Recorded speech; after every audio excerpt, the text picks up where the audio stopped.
Every night you play me something sweet, and when I'm down you always change the key. I need you now, my heart has lost the beat, and I'm counting on your love, hey melody. We both could use a reason just to smile, so let me be your harmony tonight. Every note you hit cuts into me, so let me hear your love sing.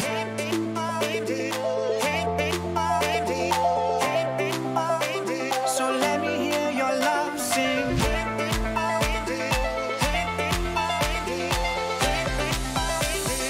Let me hear your love sing.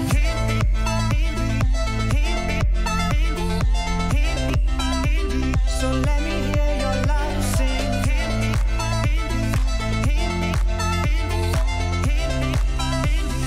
Let me hear your love sing. Hey melody.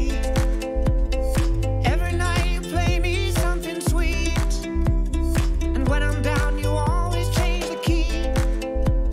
I need you now, my heart has lost the beat, and I'm counting on your love, hey melody. We both could use a reason just to smile, so let me be your harmony tonight. Every note you hit cuts into me, so let me hear your love sing.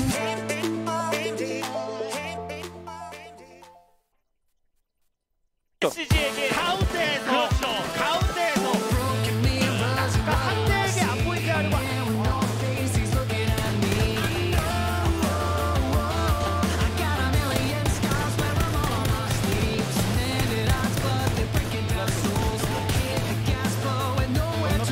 자, 불사의 나이트골프 한 가지 느낄 수 있던 저기 뒷감을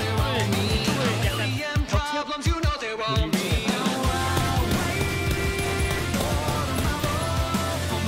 불장과 거의 상대인 것 같은데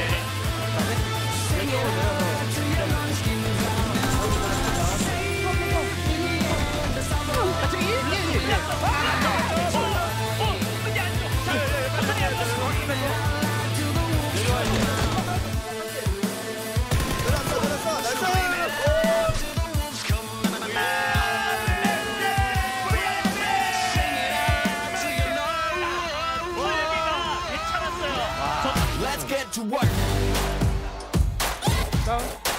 Let's get to work. Okay. Let's get it, let's work. Let's get to work. 줄기절. 자 내려오는 거 잘라주죠. 띄우죠. 피합니다. 계속. 아, 제이든이 이걸.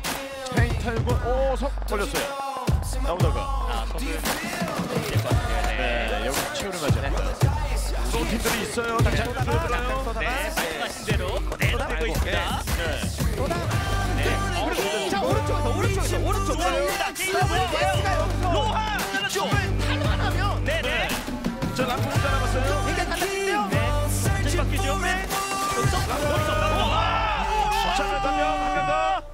자, 뒤에 지금 해야 됩니다.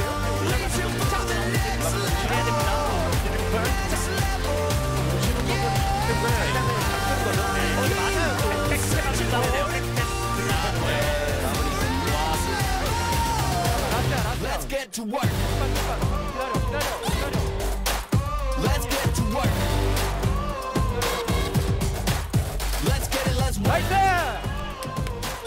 아프리카 프레이스 브레이크. 프로토스가 계속 내려왔었거든요. 근데 너무 오피스 없었어요. 지금 굉장히 W 당하고 있고요. 또 샤오. 샤오리 선수. 네. 아니 이거 샤오 3킬. 9킬입니다. 아니 애들 오자마자 여기서 9킬. 2등이 또 저걸 잘해요. 자, 도장 기자 상황이에요. 자, 확실해야죠. 자, 이거 로자리 앞에서인데요. 로자리. 자, 로자리 앞에서인데요. 네, 역시. 네, 엔터테인. 자, 그래서 이번에도 샤오리. 자, 이기고와 상황에서 자, 인벤십을 W 한 대만. 네. 지금 오늘 이 중국 팀들의 이 조합 아니 우선은 이 공격이 좀 만만치 않습니다. 킥캔을 잡았어요. 앞에 오피지 어떻어요? 자! 어쨌든 경기 수준은 더 올라갑니다. 와, 중국 팀이 중국 팀 원을 잡았어요.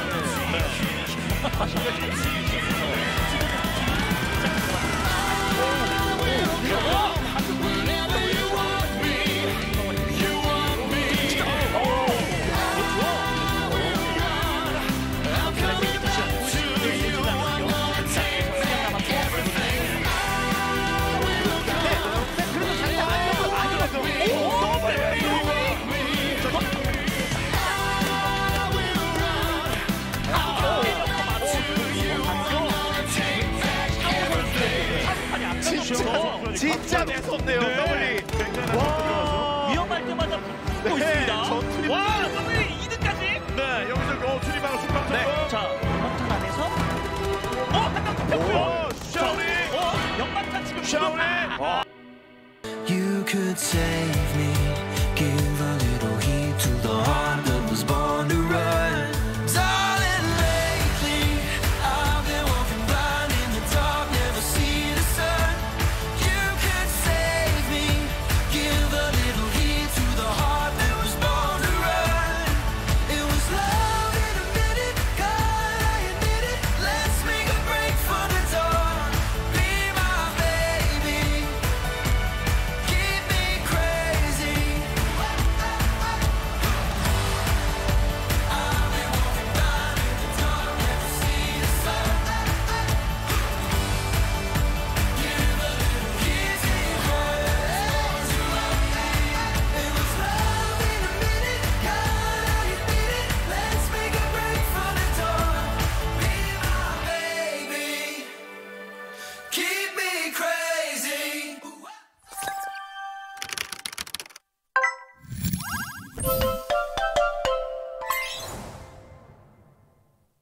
So you better start running. So you better start running. Yeah. So you better start running. So you better start. So you better start. 'Cause there's only one king.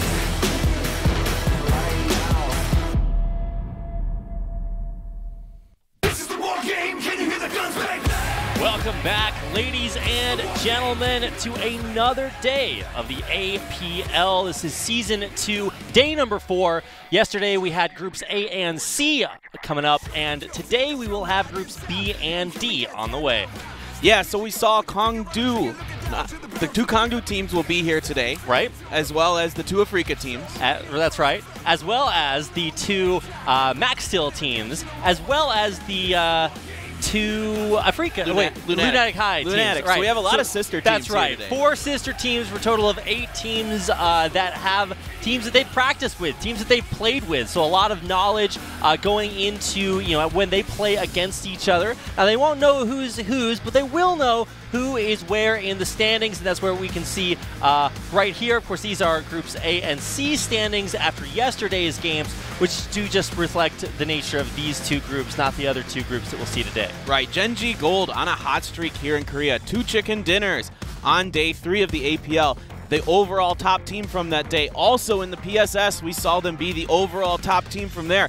They are killing it. What is their secret sauce? I don't know how they do it, but it's something that is so unique to their team that not even their sister team, Genji Black, can replicate, because they're sitting down there at 11th, which I think is a big surprise to everyone. Yeah, definitely their shot calling has really improved. Simpson has done a really good job studying and learning, and Loki has been on fire, as well as Eska with their shooting. So they've got a really strong composition that's really starting to gel together. Roquette Armor looking very strong recently as well. The Africa Freaks Fatal has been very good. They got second place in the PSS just the other day. They got a chicken dinner on day 1 here in the APL. So overall, the Africa Freaks teams have been quite good as well. Let's take a look at our groups for today's games. Group B, of course, with the Africa Freaks kind of having a surprise win in day number 1. We'll see if they can replicate that performance there. We talked about sister teams as well, so you got to take a look at Kongdu Gillisuit, Max Till, and Lunatic High, who all have teams here in Group D as well. Yeah, we should talk about our 2 Chinese teams that are here today, QG and WE. WE had a very strong first day in the APL for them, 25 kills total. Invincible with 10 kills, 1,186 damage. Zhao LV with 10 kills and 9 headshots. So this is a team that can really get it done with their guns. They didn't place the highest. They were 6th overall, I believe, from that day. So maybe they need to figure out a little bit more of their endgame positioning and other things like that. We saw them a lot of times lose 1 or 2 members early and then have to kind of fight their way through. And despite that, they did quite well. QG, not as strong of a performance from them as WE. WE is the team that I've really got my eye on for the Chinese teams.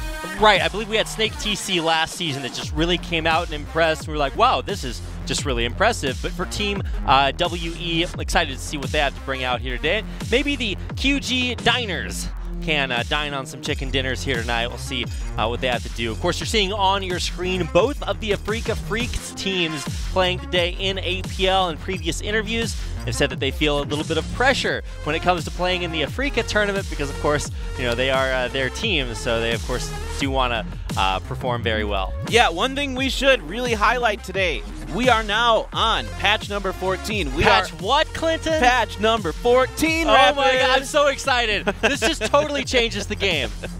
Yeah, really exciting stuff. So we've got the new grips. We've got the changes to how heavy the grenades are and the frag grenade damage. We've got the changes to the stun grenades. We've got the changes to the Molotov cocktails. However, we cannot use Molotov cocktails today. There is a bug with it, so they are not allowing it to be used in competitive play there. So we usually don't see Molotovs anyway, so it shouldn't change too much there. But we've got the changes to the ARs. Everything is different. Everything is a little different now. The more things change, the more they stay the same, or actually just the more they change. It's going to be a whole new world out there. Our teams have been preparing, of course, because this is the live patch, so they will know exactly what to expect here. We've got all the grip changes and updates and hot fixes and everything ready to go for today's games. I was actually kind of surprised that we stayed on the previous patch so long. I was looking forward to when we were going to update to the newest patch, and so now this is going to look exactly like what you guys play on live servers. Yeah, the real question is, are we going to see more SMGs? Are we going to see the UMP and the Vector be used more often? The Uzi, already quite good in the APL. We've seen some teams have some success with it early on. So maybe they'll opt to keep that around a little longer. Some changes to the shotguns. The shotguns are still quite good. You can put the chokes, and there's now the duckbill choke as well, which changes the way that those work a little bit. The assault rifles, overall not quite as good because of the recoil changes, but you can put certain grips on that to help alleviate those issues. That's right, and also we have the changes to what items appear in crates and not, which of course was very surprising to me. Level 3 helmets, of course, not as easy to find out there, and I believe this is also the change that includes the M24 as a non-crate weapon. Right, the M24's damage got nerfed a little bit, and they took it out of the crates. You can find it on the ground now. Now you've got 2 bolt-action sniper rifles available to you as a player, the Kar 98 and the M24. And like you said, level 3 helmets only in crates now. So that's going to make crates much, much more valuable in competitive play.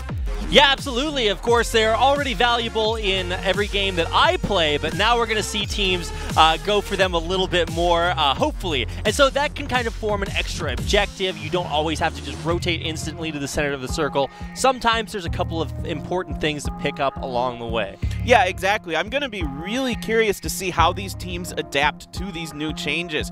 What guns will be preferred? We used to see a lot of SKS or Mini 14 for snipers. Now will people be willing to use the Kar 98 and the M24 more because there won't be that prevalence amounts of level 3 helmets available to them. Will assault rifles still be king? Will people just opt to use those? You might hang on to a DP28 now to take down vehicles quicker because they did buff that a little bit. The DP28 and the AK got slight buffs in this patch.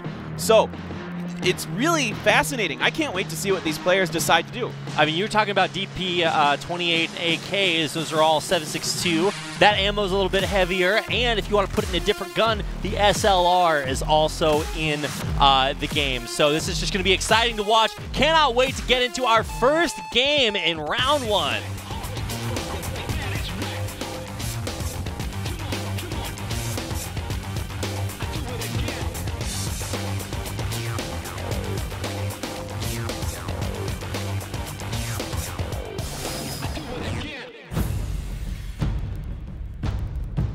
Welcome back, ladies and gentlemen, to APL Season 2, day number 4 for Groups B and D. Coming your way, this is, of course, our first round. That means that it is going to be FPP on Miramar. Yeah, really interesting. We should also mention the format has changed. If you're just tuning into the APL for the first time this season, we have 2 games of FPP and 2 games of TPP now. So alternated, FPP, of course. Yes, alternating, exactly. FPP Miramar, TPP Miramar, FPP Erangel, TPP Erangel. So here we go. We got a southwesterly plane that's heading its way up to the northeast across El Azahar at the very top.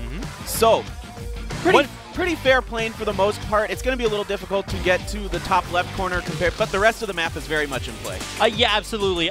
You say the rest of the map's in play except for the bottom island. There's a big difference between these 2 groups and the previous 2. No island teams for right now. I haven't seen these 2 teams play or these 2 groups play off against each other, so I'm not sure exactly which areas will be overlapping and which one will be given up if they don't want to land on the same place. But like you said, paper thin, it's going to take a little bit of extra time to get up towards those northern towns. Yeah, Entis Ace likes to go El Pozo. Usually they have another team that goes with them to El Pozo. Monte Nuevo is open today because Genji Black isn't here.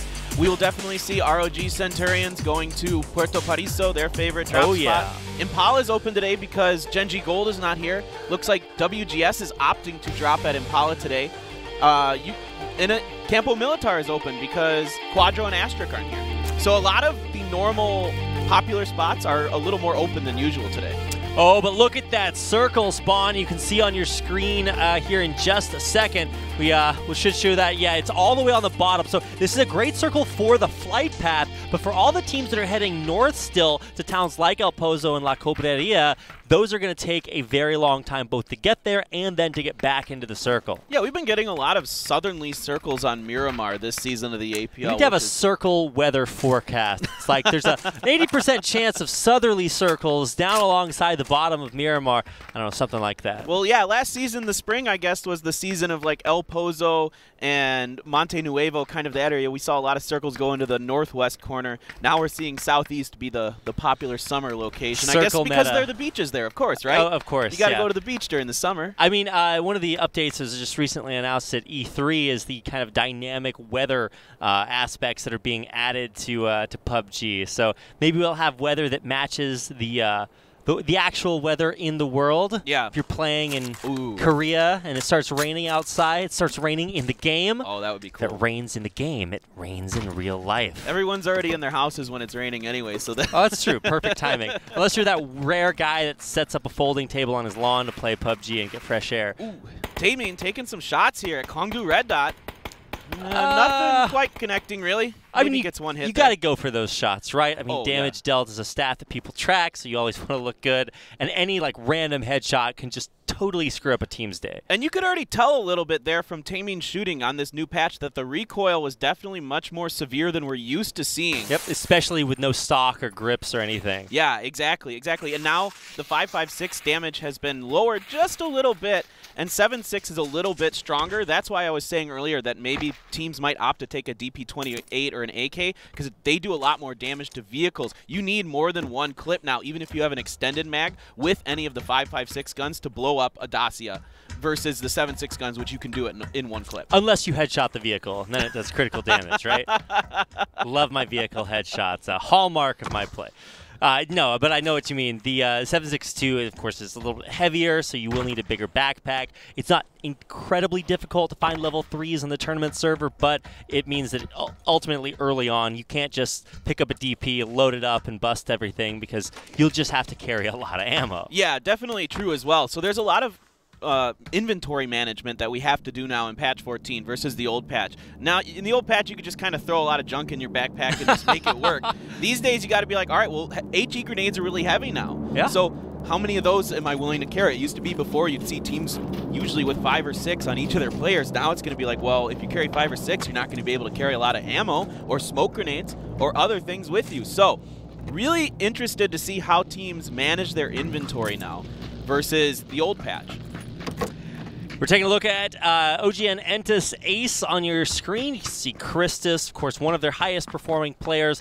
OGN Entis Ace, we're getting some stats ahead of time on the scrims preparing for today's games, and they had, I think, second or third highest kills of all the teams, so just a very impressive, aggressive team out there. We'll keep an eye on them. Honestly, if they were getting kills right now, then that'd be a little bit crazy. So once teams start to coalesce as the circle comes in a minute and a half, we'll get a chance to see how aggressive they can be. Yeah, we're not seeing too much early action here. Same thing we've been seeing in Season 2 of the APL. Teams have kind of figured each other out. There hasn't been as much craziness in the early game unless there's fighting over a vehicle to rotate to their desired loot location.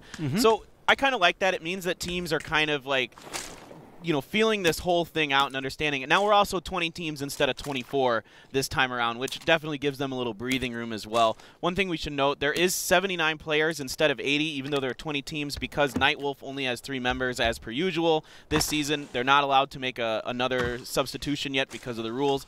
So Nightwolf playing with a little bit of a disadvantage. But they've had moments where they've done quite well. They've had quite a few top 5 finishes. We've seen them get a chicken dinner in other tournaments here in Korea. So they have the possibility to have a strong day. Yeah, absolutely. So let's take a look at where things are right now. We've got our teams totally spread out. The teams that are way farthest out on the map are Media Bridge, Media Bridge. MCN. They have the farthest possible distance from the circle. They are out in Alcantara and just basically crammed up against the left-hand side of the map. So we'll see if they can make it in, but on the center of your map, you can see a Lunatic High Flux actually rotating in. Yeah, they're making their way into the circle right now, just to the kind of northeast of Los Leones right now. Usually we see the Lunatic teams like to kind of drop around that area. Although they might have gone Picado and they might have rotated over. Cacao and Nightwolf in Los Leones like usual for them. Lunatic High, the regular Lunatic team, their sister team in Los Leones. So, you know, this is a nice spot for these teams. They're not going to have to move much early. They can maybe do a little gatekeeping on the roads if they feel like it. ROG Centurion's pretty safe in Puerto Paraiso. They're not going to have anybody at their back, so they can be really patient, really get that perfect setup that they want going, which is maybe a little more important this patch, spending time looting and having the time to absolutely set up your inventory the way you want.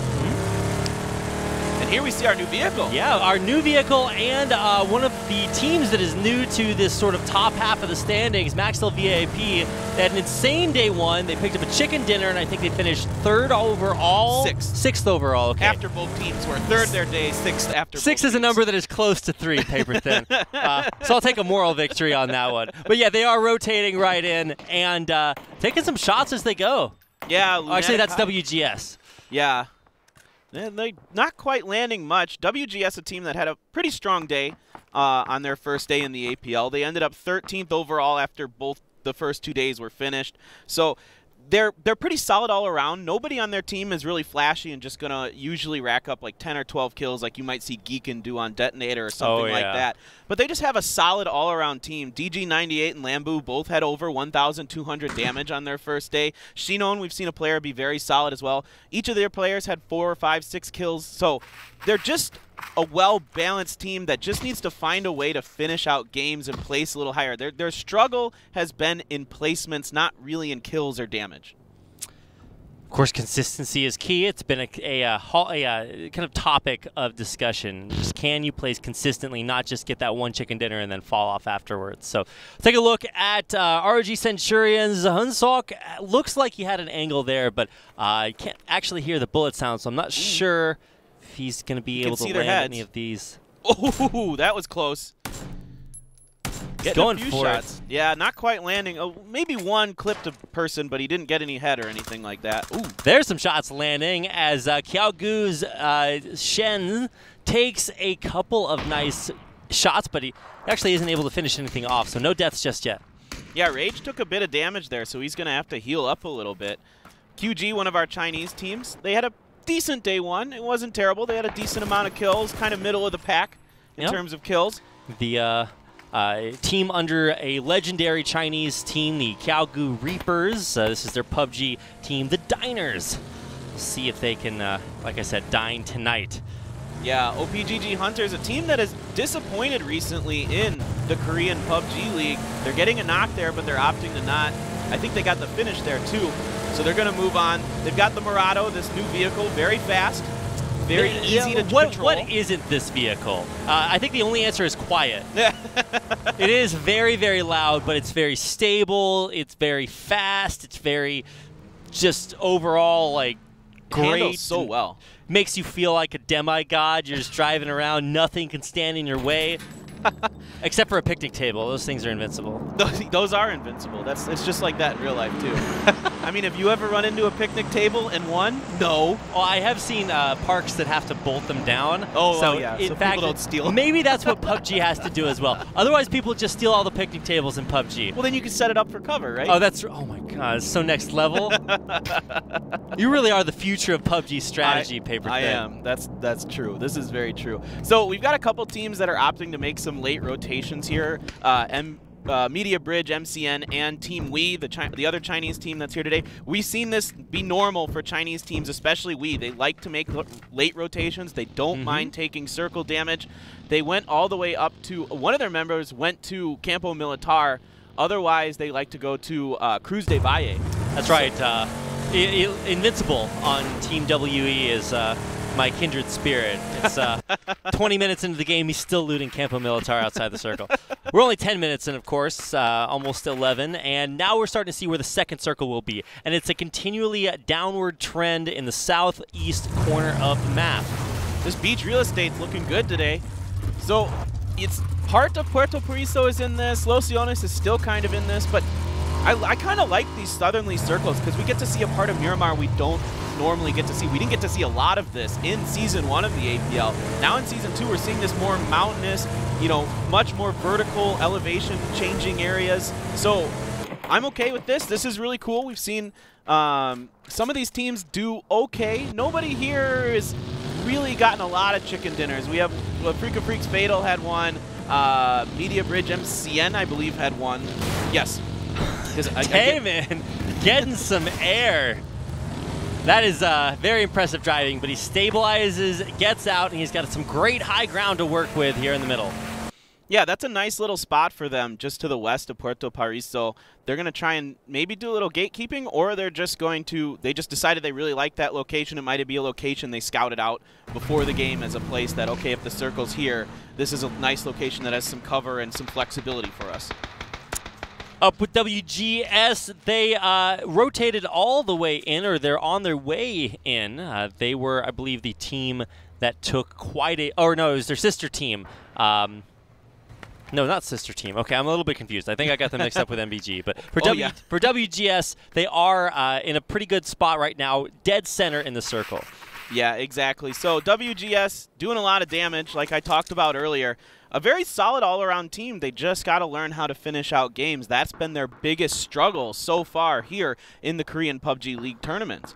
They've got Lunatic High Flux coming up behind them. OPGG Hunters are back there as well, but everybody's in the circle, so I imagine we won't see too much fighting. Lunatic High Flux a little exposed out there. There aren't too many buildings in that part of the map, so they're going to have to find a way to make that situation work without any buildings for cover.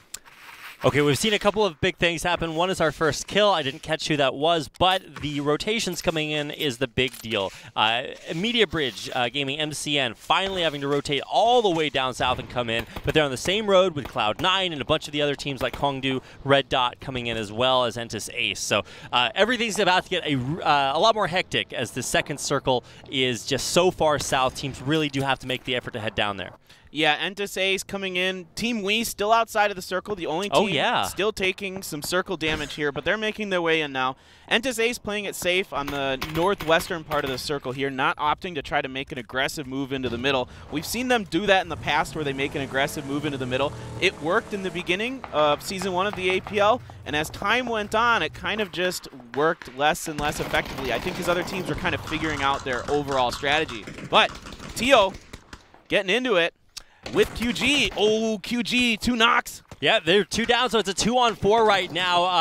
Godman and Conan actually in a really great spot. PP, how did he even get in that situation? He's right in the dead center of Lunatic High, and this is going to spell disaster for the QG Diners. Yeah, they're down 2 members. I'm not exactly sure where their other 2 members are already further south than where they were, so looks like they did a 2-to-2 split and got caught out there with Lunatic High.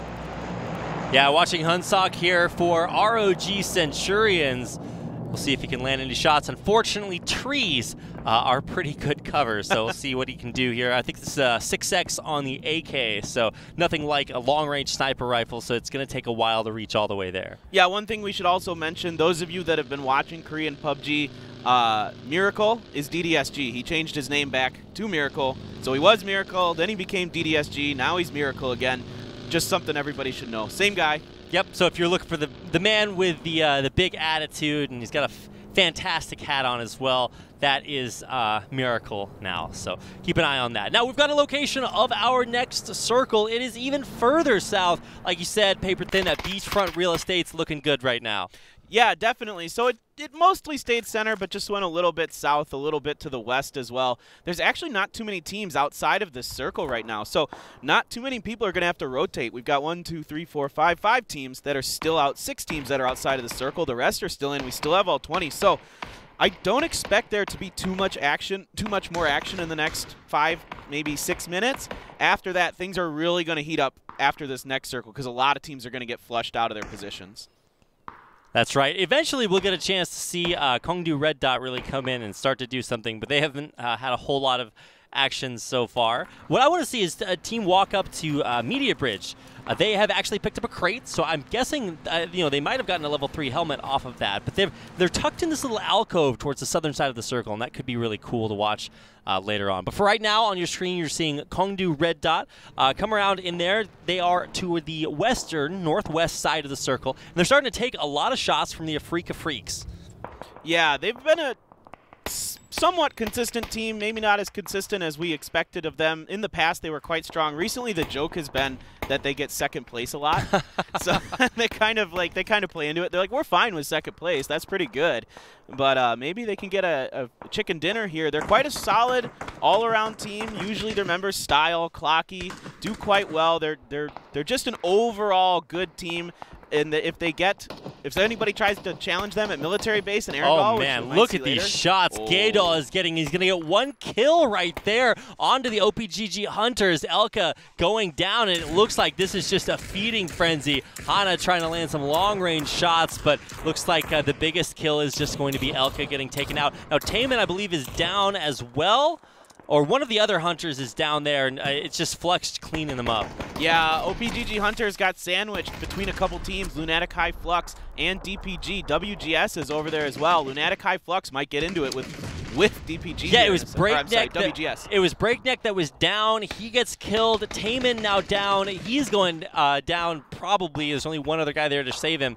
And the Africa Freaks Aries are actually in quite a bit of trouble from the other Lunatic High team. Oh, wow. Aries just getting wrecked by Lunatic High. They just overtook that compound. Didn't lose a member. Took very little damage. An incredible breach. I'm so amazed every time I see a team do this because it just looks so easy. And every time I try that, it's a total failure. And you even watch some pro teams fail with that. So it's just really, really impressive to watch. So certainly looking forward to seeing if they can keep that up, as they might have some more to do. Yeah, and Aries is out.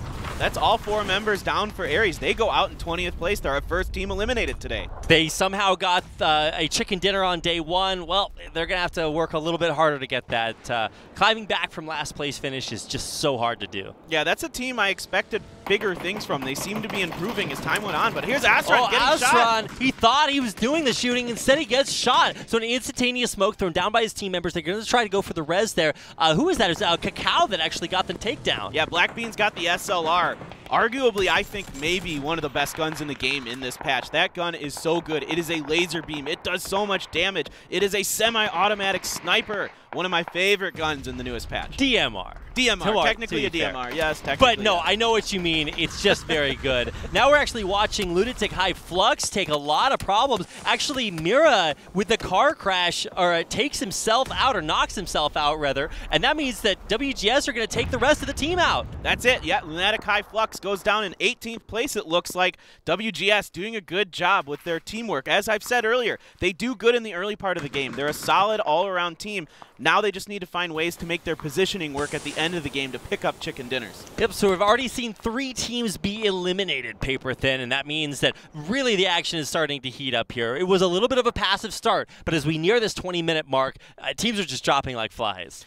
Yeah, I'm pretty surprised to see the action pick up quite this much, this fast, because the circle contained so many teams. There were 16 teams in that circle, but now that it's closed again, and it just kind of stayed in the center, it didn't change too much. There were a few teams that needed to rotate, and they got gate-kept. They weren't allowed to make it all the way in, and so they get knocked out very early on here.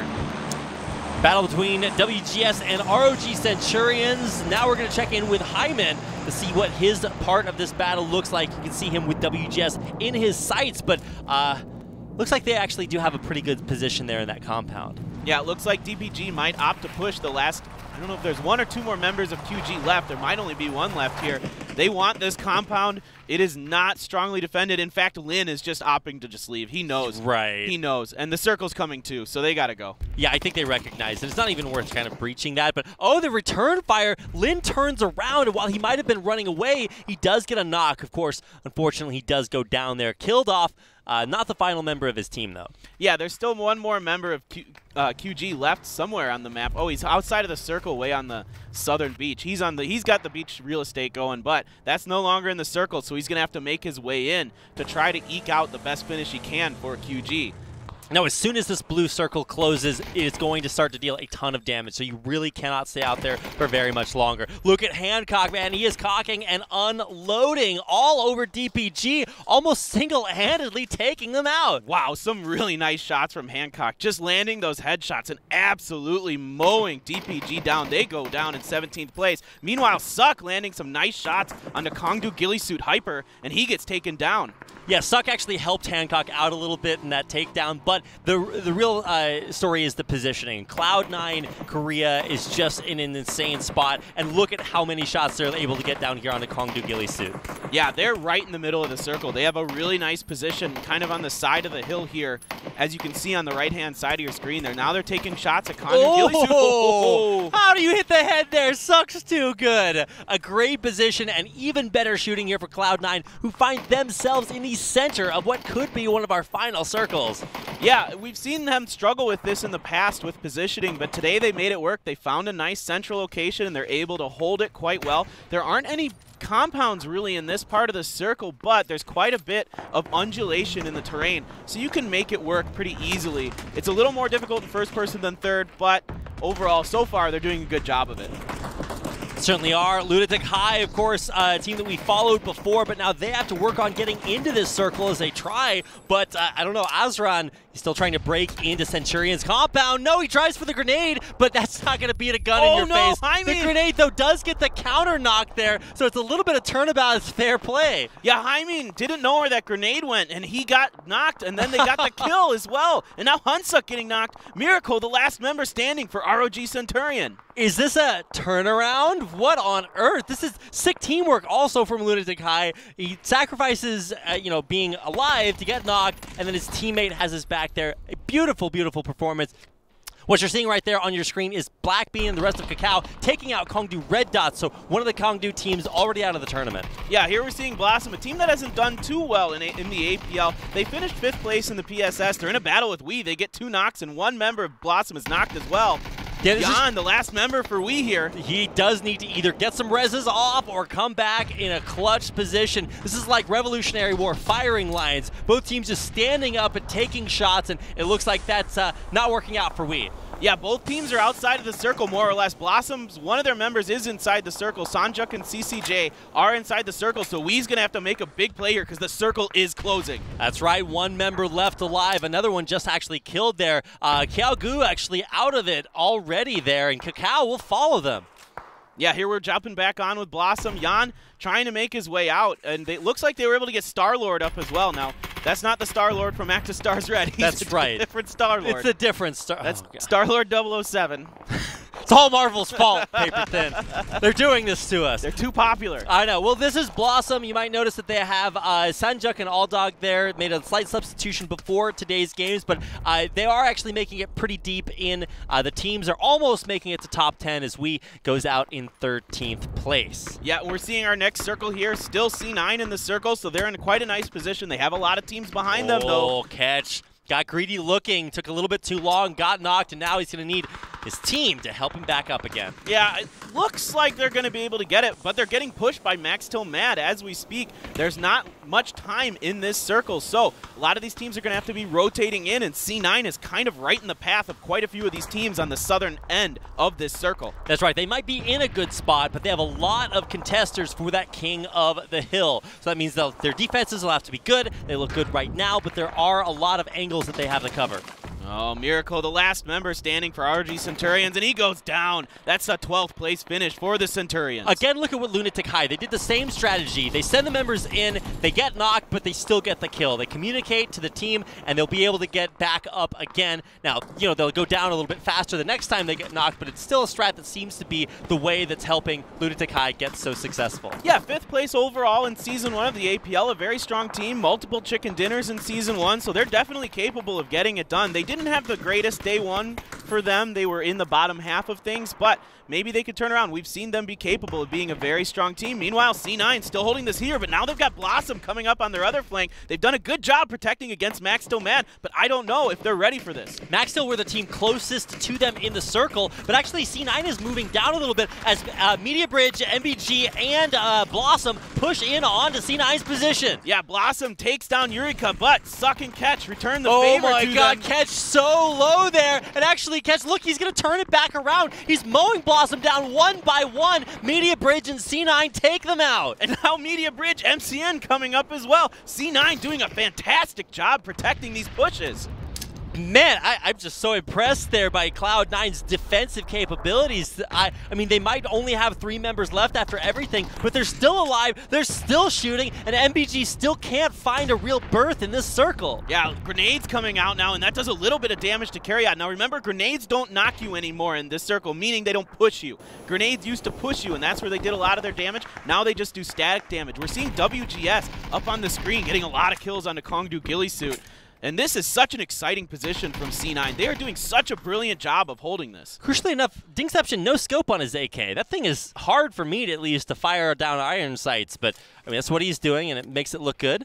Yeah, well, he's got an 8x scope on his Car 98, and in this patch, right, the 8x scope can no longer go on assault rifles. Meanwhile, Max Still VIP getting taken down. They've only got 1 member left standing currently. Lunatic High making their push, giving some damage to VIP. Yep, gonna go down to 2 members here as the res will maybe not come out in time.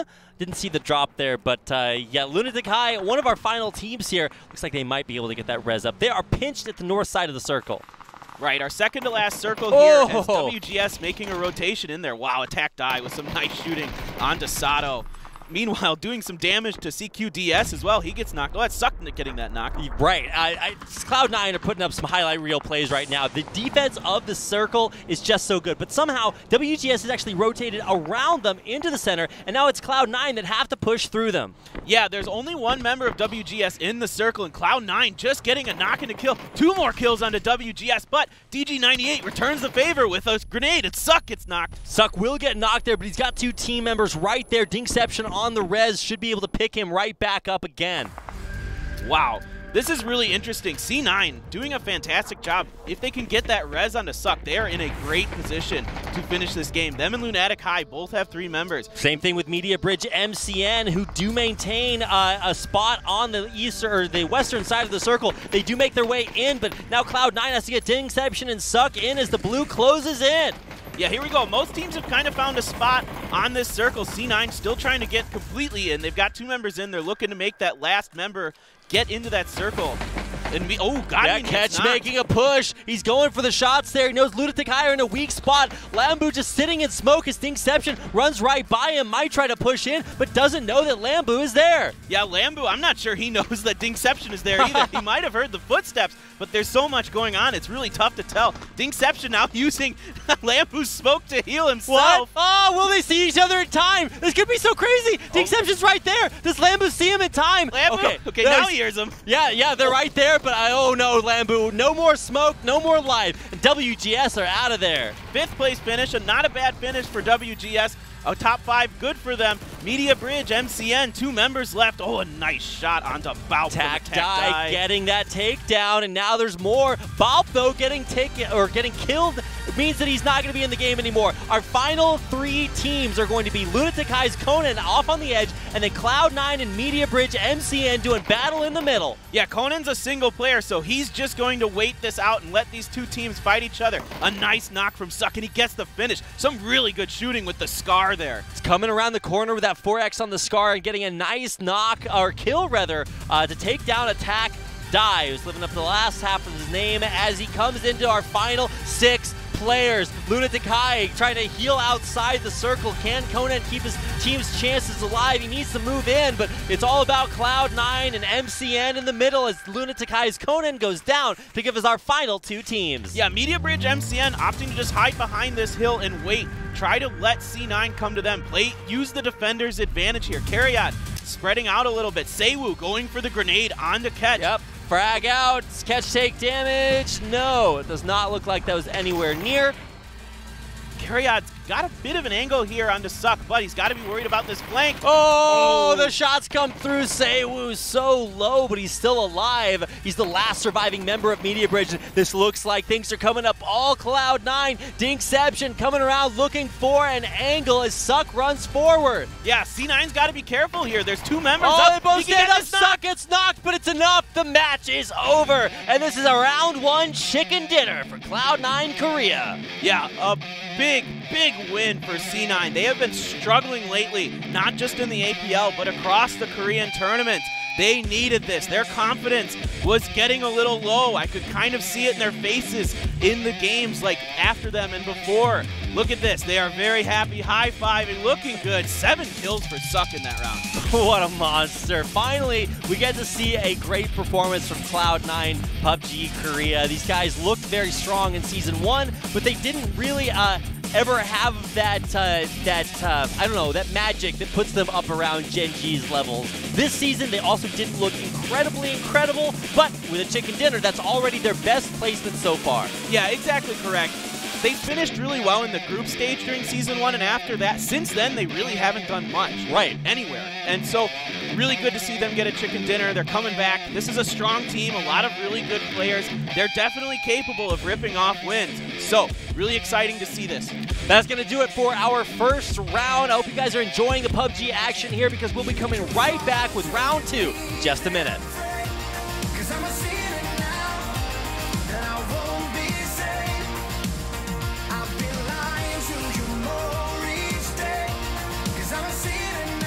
맛있는 치킨의 새로운 공식을 찾아야 돼. 우리는 더 맛있는 메뉴를 원해요. 그렇다면 스윗한 갈릭 소스에 고소한 감자튀김이 포테이토 짜용. 홍천고추의 매콤함과 감칠맛이 살아있는 핫블리 치킨. 바삭한 치킨 위에 진한 치즈 가루가 듬뿍. 스노이 치킨. 3가지만 완벽한 치킨을 위한 맛있는 공식이야. 그럼요, 당연하죠, 내내 치킨.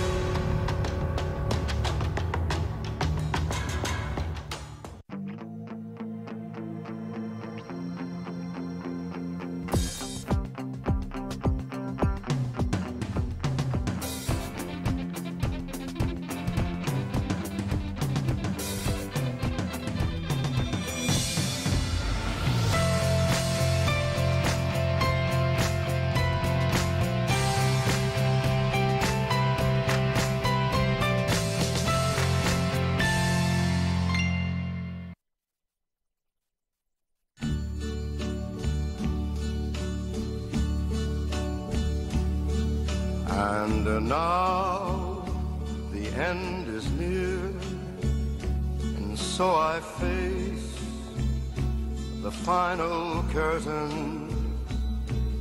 My friend, I'll say it clear, I'll state my case, of which I'm certain. I planned each charted course, each careful step along the byway, and more, much more than this, I did it my way. Yes, there were times, I'm sure you knew, when I bit off more than I could chew. But through it all, when there was doubt, I ate it up and spit it out. I faced it all, and I stood tall, and did it my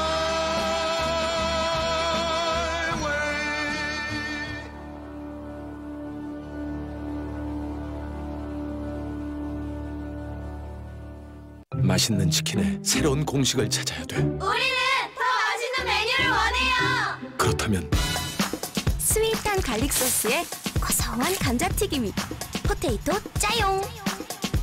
홍천고추의 매콤함과 감칠맛이 살아있는 핫블리 치킨. 바삭한 치킨 위에 진한 치즈 가루가 듬뿍.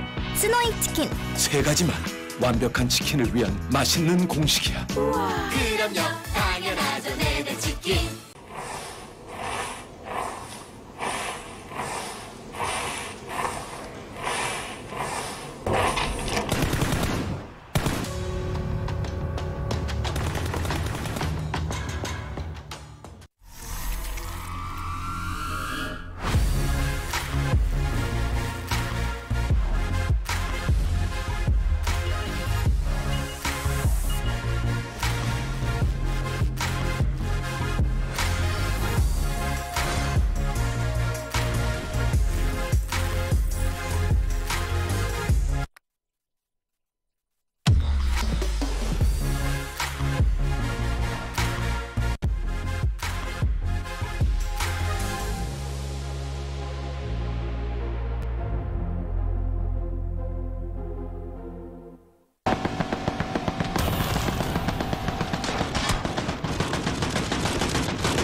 맛있는 치킨의 새로운 공식을 찾아야 돼. 우리는 더 맛있는 메뉴를 원해요. 그렇다면 스윗한 갈릭 소스에 고소한 감자튀김이, 포테이토 짜용. 홍천고추의 매콤함과 감칠맛이 살아있는 핫블리 치킨. 바삭한 치킨 위에 진한 치즈 가루가 듬뿍. 스노잉 치킨. 세 가지만 완벽한 치킨을 위한 맛있는 공식이야. 그럼요, 당연하죠, 내내 치킨.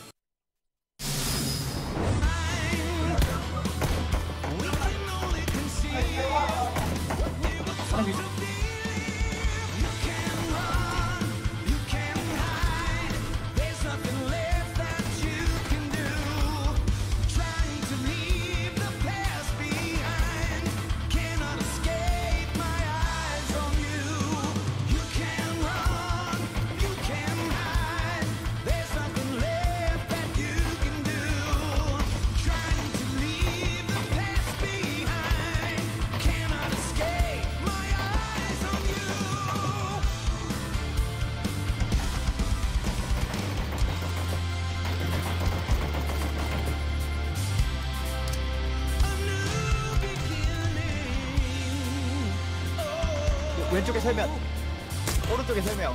하나 기절. 있겠지.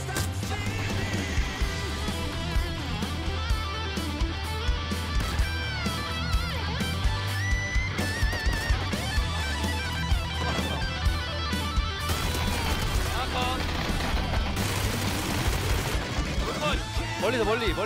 좀 더 가까이 있어. 하나 가까이 있고.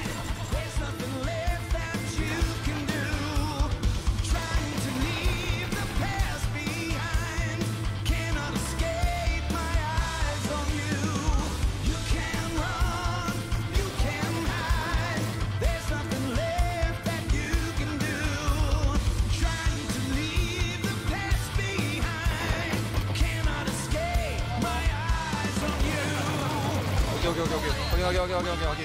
봤어. 거기 살짝 먼저 바로 멈춰야 돼. 잡았어. So you better start running. So you better start running. Yeah. So you better start running. So you better start. So you better start. 'Cause there's only one king.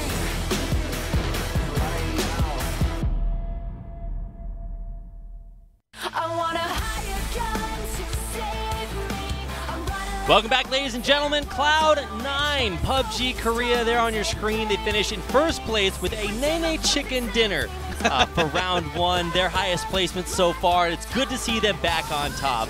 Yeah, what an impressive performance by them. They had teams just coming at them in waves. It was like World War I trench warfare. They just kept throwing teams at them, and then they just stood on top of that hill and defended so well, only losing one member when they took on 3 teams. Incredible performance. Absolutely. They wound up in the center of one of the final circles and just hung on for dear life. Suck getting tons and tons of kills. We'll check those standings. But first, let's check out the standings after round 1 of day 4. You can see the top 3 teams like you just saw there. WGS Arena, though, I mean, we didn't see them on the final 3 teams, but they were just really, really taking names there. Nightwolf, the team with only 3 players, come out in 6th place. Nightwolf just being sneaky, getting it done again.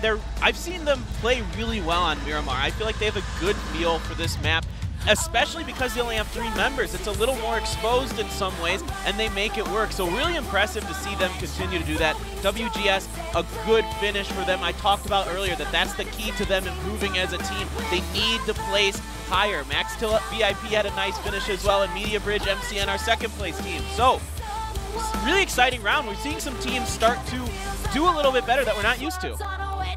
Absolutely. Now, here you can see us on your screen. Of course, one of the other fine aspects of the APL. You know, it's good to be back coming in here with more PUBG at Africa. I think I've been watching some of the other leagues, and every time I get back to our particular format, I think we're the only one that does first person, second, or third person, first person, second, or third person. Right. I don't know why I'm talking in the second person. We're the only one that does it in that order. Yeah. Some of the other tournaments here do it in a reverse order. And in fact, this season, PSS is doing 3 first-person, 1 Yeah, I third-person. noticed that. So really, you're starting to see some of the tournaments shift around, and we're still trying to figure out, you know, the optimal format. But it's kind of cool that the teams do have to play specifically for the league that they play in. You know, everything is going to be, you know, kind of the same PUBG, but it's going to look a little bit different depending on where you play. Yeah, you're exactly correct. And it's kind of interesting for us because we get to see, you know, a very different style, a very different meta, maybe even compared to other tournaments here in Korea. Obviously, in the rest of the world, things are very different here because we play much more third person than most tournaments do, right? And especially in the Western world, if you're tuning in from Europe or America, it's just all FPP. It's all FPP. Yeah. Here, of course, TPP being the most popular mode, so we do have to play some TPP games because that's what these teams are used to. And in fact, in the PGI Invitational 2018, there's going to be half of the tournament is TPP. Yeah.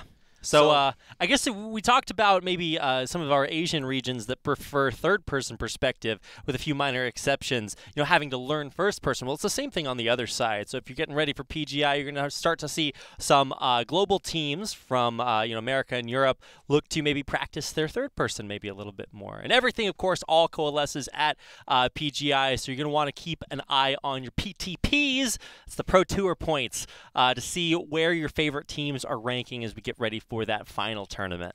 Yeah, there's a finals coming up on Wednesday for the Korean PUBG League. The PWM finals are on Wednesday. So that's a lot of points at stake. The APL finals will be in a couple weeks. And then we have the PSS finals. So after that, then we will see who comes out of Korea. There'll be 2 teams that come out of Korea that go to the PGI, just out of the Korea region. So these teams, there is not a lot of room. There are 40 teams that are competing for it right now, and only 2 can come through. So a big deal for these teams. Every day matters. Well, today is one of those days that matters, Paper Thin. We're heading into round 2.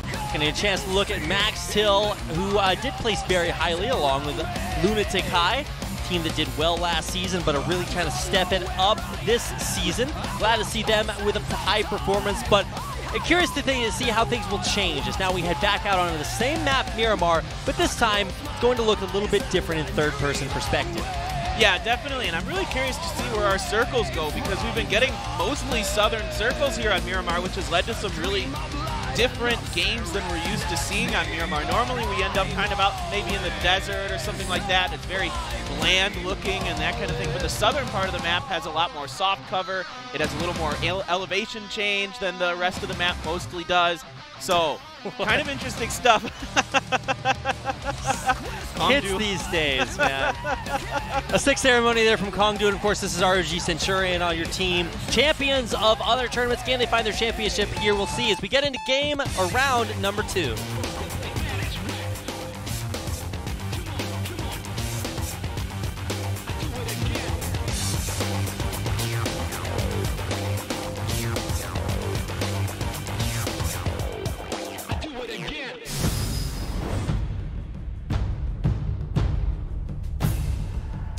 And we're back, checking out that beachfront property that we see be the final circle of round 1. We'll see where it ends this time as we get a chance to look at the way that our plane will fly. Currently, as we get ready to start, it looks like our plane will be taking off from the northwest, heading down southeast, so pretty far away from that Campo Militar we saw Wee and Blossom go to last game. Yeah, not too different of a plane in a lot of ways. The only thing that's going to be a little more easy to get to is La Coberia and obviously El Pozo. Otherwise, most of these teams can pretty much get to their location. San Martin, Hacienda, El Zahar, very easy to get to from this plane. But Cruz de Valle and Campo Militar, you will have to do a long drop, find vehicles, that kind of thing to make it up there. I don't expect much to be different in this game.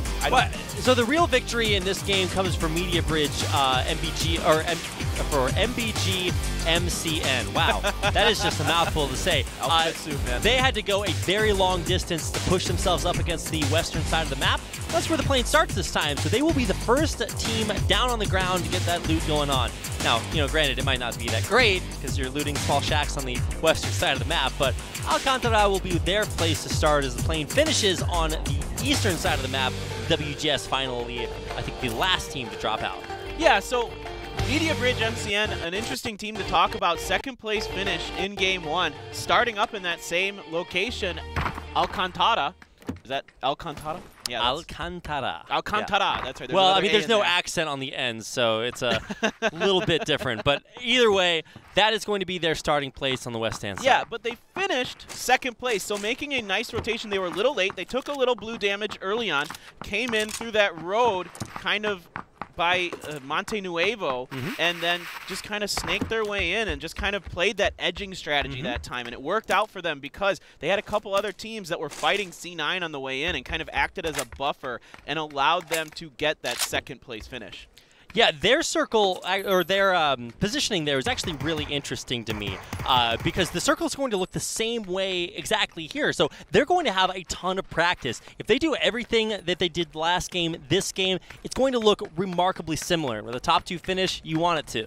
Yeah, exactly correct. This circle's not super different. It's not quite as deep into the southeastern corner as our first circle was. So this one could jet up to the northwestern part of it, kind of over by Pecado or maybe Minas Generales. So we'll see. This circle looks a little similar, but it has a lot more potential to be different than the last one did. That last one was pretty much going to be on the mountain area in that southern part of the continent. Okay, now one big difference that we're starting to see is that with this plane path and circle, Team WE are actually way closer. They chose to totally forsake Campo Militar, and it looks like Blossom did as well. So they're both in different places, but let's pay attention to Cloud9 that you're seeing there. Okay, no, let's actually talk about the team I was just talking about. Good job, observers. So WE going to Hacienda instead of Cruz de Valle this time. An interesting choice from them. They might have noticed last game that nobody dropped there and thought, maybe we should drop there. Centrally located, a lot of vehicles. Yeah. The Grelude's fantastic. I mean, a lot of times Hacienda is the school of this map, so, you know, it's something that plays very differently on live servers as opposed to in professional play. And their call was completely correct. The loot there is great, and they will be the only ones to get it. Right, and it looks like AfreecaFreaks Aries is going San Martin next to them. OPGG Hunters are kind of in the facilities, the warehouses and other things that are to the north of them as well. So a lot of teams kind of clustered in there, opting to take like smaller facilities instead of just all focusing on a big city. Kind of an interesting decision by these teams. Water treatment, yes, there's only one member of OPGG Hunters in there. The other members are split up into the area near that gas station that's to the south of water treatment and other things like that. C9, of course, always likes to drop power grid in the area surrounding it. And we've seen it not work for them a lot, but last game, hey, paid off. Well, it's a very non-standard strategy because they don't all drop the same location. So they're kind of halfway between a team that goes to an isolated location or a team that likes to spread out over a wide area. So, for example, when they drop on Erangel, they like to drop up near Stalber and spread out around a long, wide kind of arc. Same kind of idea here is they're not just dropping all in one big city. They like to spread out to get as much loot and information as they can in the center of the map. Right, and another issue with dropping Power Grid or Stallbar is there aren't a lot of vehicle spawns. Stallbar only has 1 or 2 vehicle spawns right by it. Power Grid only has 1. So there isn't a lot of vehicle spawns, so they have to drop out not only for loot reasons but also for vehicle reasons, so to give themselves the ability to rotate when they need to. Look at that crate drop. What? I've never seen a crate drop there in my life. I've seen some drop on top of like warehouses and stuff, and that looks really weird. But that drop is really strange as well. But I don't think anybody's going to go for it, even though Yachigo is like right on top. Yeah, you know, I was wondering if Sato and Yachigo might fight over this. Sato on Nightwolves, he's over to the western part of this thing. Yachigo in this little facility that has the 2 warehouses and the big red brick building. It dropped on the western side of the green warehouse. I don't know if he even knows it's there, actually. He might not have even saw it. He might have, yeah, you're right. He might have been inside and just not paid attention to it. I feel like, yeah, these teams are definitely just prioritizing looting. Let's take a look along the ride with WGS Arena. Look at these long-range shots. I'm not sure any of those are really landing. Yeah. I'm waiting for the splashes of GAC to fly out there at long range, but it's nothing quite landing there. CQDS had 5 kills in Game 1, a really nice game for him and WGS as a whole, getting that 4th place finish. So, can they keep up that consistency? Will they be able to have another high top 10, top 5 finish? I've got my eyes on them. I think they're a solid team, and I think they've got a chance to come out as one of the top teams today. Absolutely. I mean, they were, I think, the top team when it came to average placement in scrims this week. So they are looking very, very strong. Let's keep an eye on them. Of course, now we're keeping an eye on Max still, who did make it into that final circle in game number 1. And we can also keep an eye on our Nene Chicken as it pops up there on the screen and then pops right back down again. That's of course what teams are fighting for in this tournament. I love Nene Chicken, man. In fact, you know, it says that we have like thousands and thousands of dollars in our prize pool, but in reality, we just give teams that much money worth of chicken.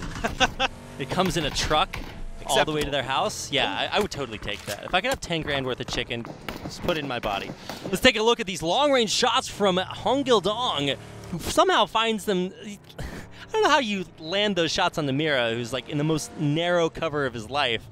Yeah, these are 2 members of Lunatic High Flux on their own getting knocked. DPG should be able to clean this up. Yeah. No problem. Wow. Dono going to head in here, and they're going to take out Lunatic High Flux. You know, the sister team of the Lunatic High team that did so well in that last game. Even Hana now is going to get taken out as he's knocked by himself. Yeah, the other two members of Lunatic High Flux are really far away from that. They weren't anywhere near each other. They did a very large 2-2 split. Did not work out for them. Look at Bach. He got knocked, and he's out, or he got knocked out of his car, rather, as it flipped. Grenade gets thrown out. It's not in range of him, but Jaden is pushing up and smells blood in the water. Yeah, Jaden took a couple hits trying to push up on him. The other members of Max Steel VIP doing a good job laying down covering fire for Bach, but QG rotating through in the middle of this. Lin might get pinched as he tries to drive through here. Bach's trying to make a run for it. See Jason get knocked in the background, but Bach is the real story as he tries to make a mad dash away, and I guess he'll get out of there. And there's Lin getting knocked by Foe from Max Steel VIP. Surely he will go down, and Valve finishes the kill. Sickest shots there from the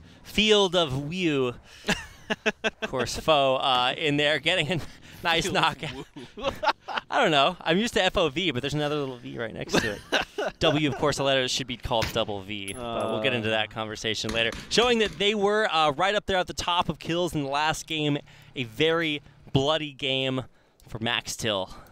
Yeah, they're still trading shots with the AfreecaTV's Fatal, but not much going to go down here right now. They should be able to get into those what we call God buildings because the loot is so good in those buildings. I love those things. These are buildings you should really pay attention to on Miramar. They're scattered all throughout the map, everywhere, and they have amazing loot. You're almost always going to find an assault rifle and at least like level 2 gear and other things inside of them. So they're great pit stops to make. You should kind of make mental notes of where they are. Make pit stops at those places. A lot of times people kind of forget about them. They don't look like they should have good loot, but they do. Yeah, when they come out with the paper-thin version of PUBG Travel Advisor, we'll have to highlight those as must-stop destinations. I'm going to make some brochures and put them outside my apartment for people so they can come in. You can be that person handing out flyers near the subway stops. Oh, no, I can't do that. Have you heard of this location in PUBG? You should drop there. And there's like, what are you selling? Oh, my goodness. Suck, of course, on top of the standings when it came to kills of 7K in game number 1. And here, of course, being highlighted as Cloud9 look to make their move from Chumasera on the western side of the circle, down around towards the south. They'll be heading right over a crate that just now dropped, and I think they might be heading towards it. Yeah, maybe. There's 2 crates down there on the southwestern part of Los Leones. They can't push too much further C9 because they've got AfreecaTV's Fatal in front of them. So they might opt to just stay at this little mountain location they found. Meanwhile, Media Bridge MCN making a long rotation like we saw in Game 1. Down by Valle del Mar, south of Monte Nuevo, coming into the circle now. Not minding taking a little bit of circle damage, and in fact, there's not a lot of teams in front of them if they opt to stay on the southern side of the circle. Checking out Hancock, he had an insane takedown of DPG in game number 1, but look at the shots he's able to land on Kongdu Gilly's suit there. Hankon is just not going to be long for this world as he gets killed. Hancock with a nice takedown. Yeah, some really nice shots with the 8x scope on that Mini 14. Good job. So something I've just learned recently with the 8x scope in this most recent patch. If you want to hit somebody that's running perpendicular to you, okay, you just need to lead at about the, you know where the kind of like on the scope there's like a little black arrow right on each end, right on the top on both the accesses, right, and then there's a bunch of dots, right? If you aim near those last couple dots, no matter if they're anywhere from 100 meters to 500 meters from you, if you aim around those last couple dots on the circle, if they're running perpendicular to you, you will hit them. Wow. No matter the range. You have to aim a little bit higher the further out they get, right? You have to aim up as well. But if they're only about 100 meters out, you lead at about the last dot away from them. I will try that, but I'm not sure I'll have a lot of success. Not because it doesn't work, but because I'm a bad player. But we'll find out about that later. I think we actually saw, Hong Il Dong actually taking down Merrill. So Kongdu Red Dot, both Kongdu teams really struggling. That's Merrill getting taken out in style, being forced to piece the scene. Yeah, it looks like Kongdu Red Dot's kind of making a little bit of a push onto DPG here. DPG now getting caught out, having kind of a taste of their own medicine here. They caught Lunatic High Flux. Yeah, I actually thought he was going to leave, but instead he called for the rest of his team to come over, and now we're actually going to see a battle between Kongdu Red Dot and DPG. Yeah, DPG taking some damage from Clocky, who's got a nice angle here over on the left-hand side of the facility. He has a great angle. These buildings, these warehouses are really exposed. They're fairly easy to push compared to a lot of other compounds in PUBG. Clocky looking to cook some grenades, try and get him in there. Mirdayo goes down. Keswick down as well. Style and Curious, but Curious, he gets taken down. Oh, Hongil Dong, look at this guy. He's got a great angle again and only has to back off because his gun runs out of bullets. And so that's actually a sick like 1v1 that we just saw highlighted there. But Kongdu Red Dot have to salvage it by getting those reses off. Yeah, Kongdu Red Dot losing 2 members for 3 kills on 2 DPG. So not the best exchange, not terrible, but 2 members going into the late game is not ideal. If that were Lunatic High, we'd see them come out with 5 members on their team. You're like, wait, how are you that?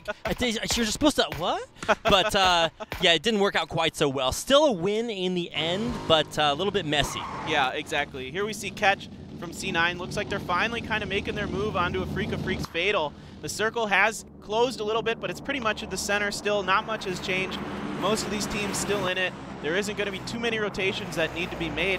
Here we're just going to see teams fighting over. Maybe they really like a position more towards the center or something like that. Mantle, look at that angle. Takes out Hyman there, and Centurions lose 1. We'll see if they take any more casualties. Now we're on Catch. We saw the angle he had looking at AfreecaTV's Fatal. He takes out Jason, or knocks him out, rather. Yeah, some really nice shots there. Long-range shots into Jason with the red dot, and especially with these new recoil changes. That's a really tough thing to do, but Krista steals the kill on Jasna.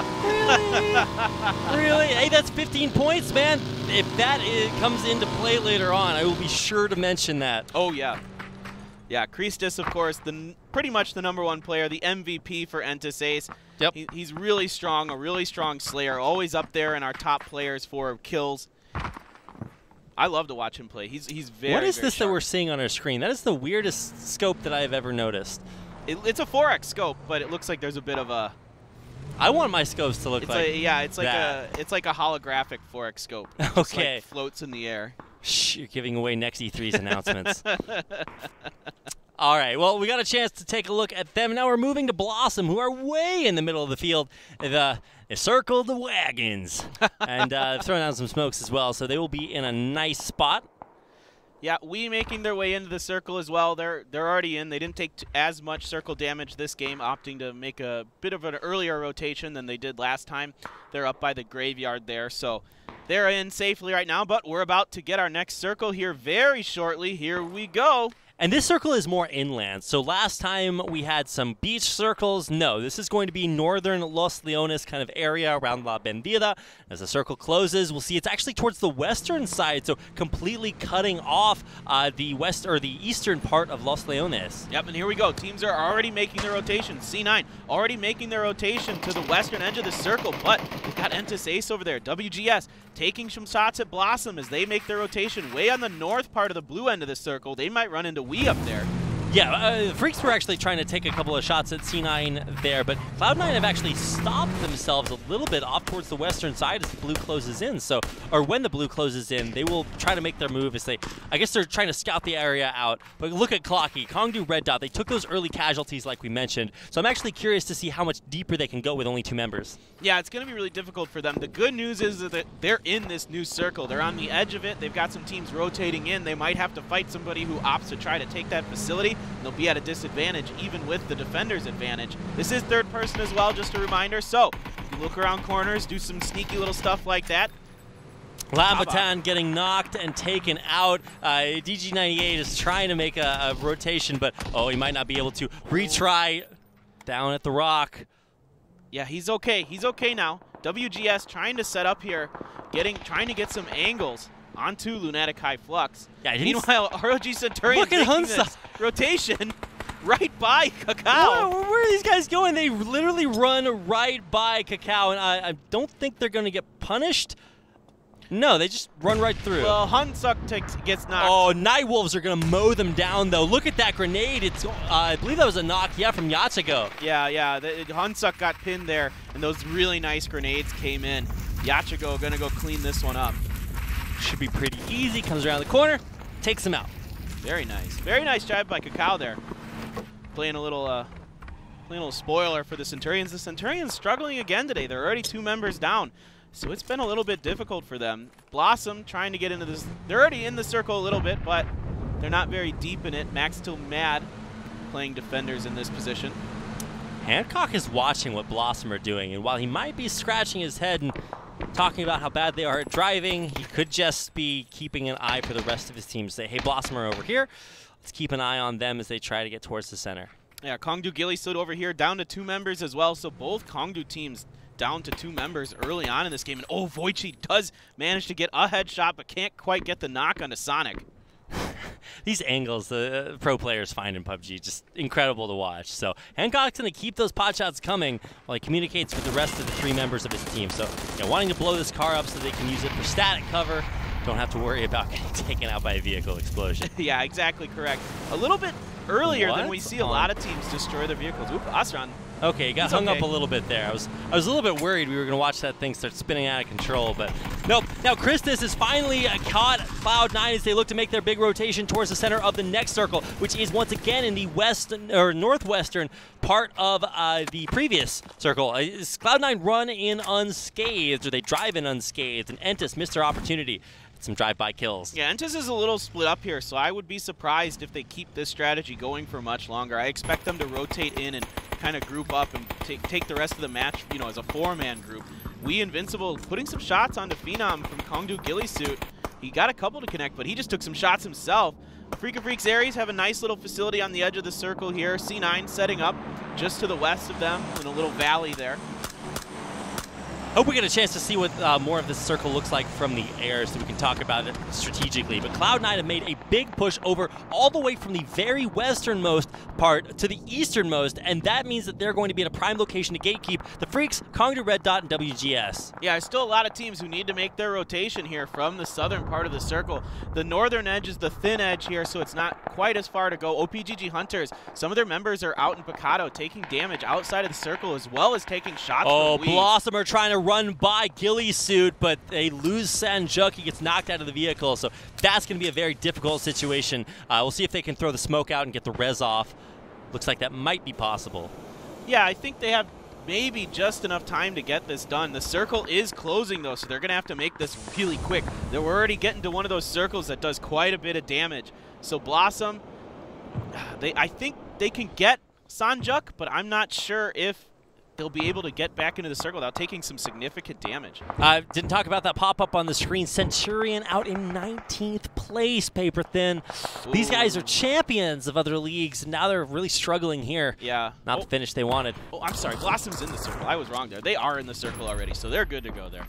Kakao lose another member as they try to survive and make it into the circle. They're outside it right now, but they have to run by Lunatic High and MBGMCN.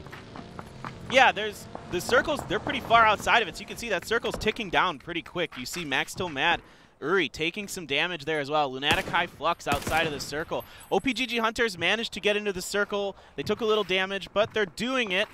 There's still a lot of teams. Kakao, we talk about them being outside the circle. They're outside the circle.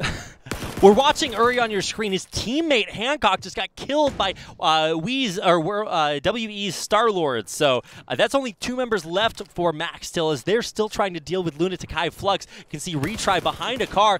Can he blow the car up? Actually, is that car already exploded?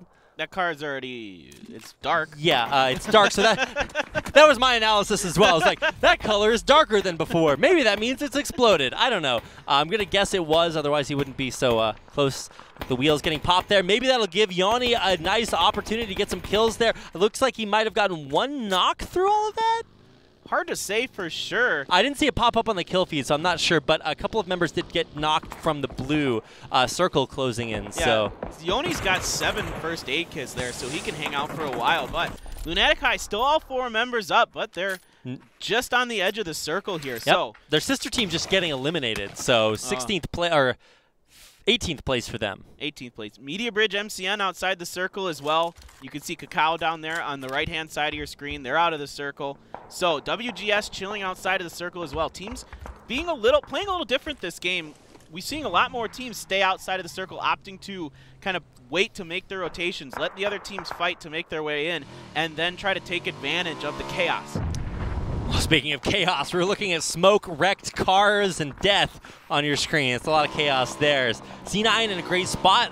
They finished in first place in game 1, and Already looking for another chicken dinner. They're actually going down a little bit towards the bottom of there, but looking for the breach right now, trying to take out Clocky. Speed driving in. Suck goes for the ram, but he doesn't find a kill there. It's actually Blossom behind Cloud9 taking them out. Wow, Cloud9 making an aggressive push on the side of this hill. Kongdu Red Dot opts to just back up. They do get knocked. One person, Dinkception, trying to protect. He gets the kill. Gets knocked, though, and he will go down there. It's Cloud9 getting destroyed. Only Catch left alive, I believe. Suck and Catch looks like they're still up. No, Suck just getting knocked by CCJ. Wow. Blossom busted him. They must not have seen where they were. Now, Catch has the opportunity to go for a res, but I believe Blossom are actually pushing them right now. Yeah, Blossom should just collapse on him here. They've got 4 members. There's only 1 left for Kongdu. They can see that. They know they've got the knock. Suck is down. Catch might just opt to hide. He is trying to hide behind this smoke there. Suck is very low, but he's still resable. You know, you die a little bit faster if you do crawl, so I'm not sure if he's really, if there's any hope left for him. I always like to think that there is, but nope, that's the confirmation. CCJ, kill for the credit for the kill. Yeah, AfreecaFreaks area is a little bit a part of that. They managed to land a few long-range shots into that Blossom push, but Blossom doing a great job busting C9. Look at Christus. These clean shots. Will it result in a knock? It seems almost certain, but might not be able to find that last hit. He is so good. Those are such long-range shots. That's almost 200 meters it's away only a from 4X as well, yeah. So it's not like he has any additional assistance there.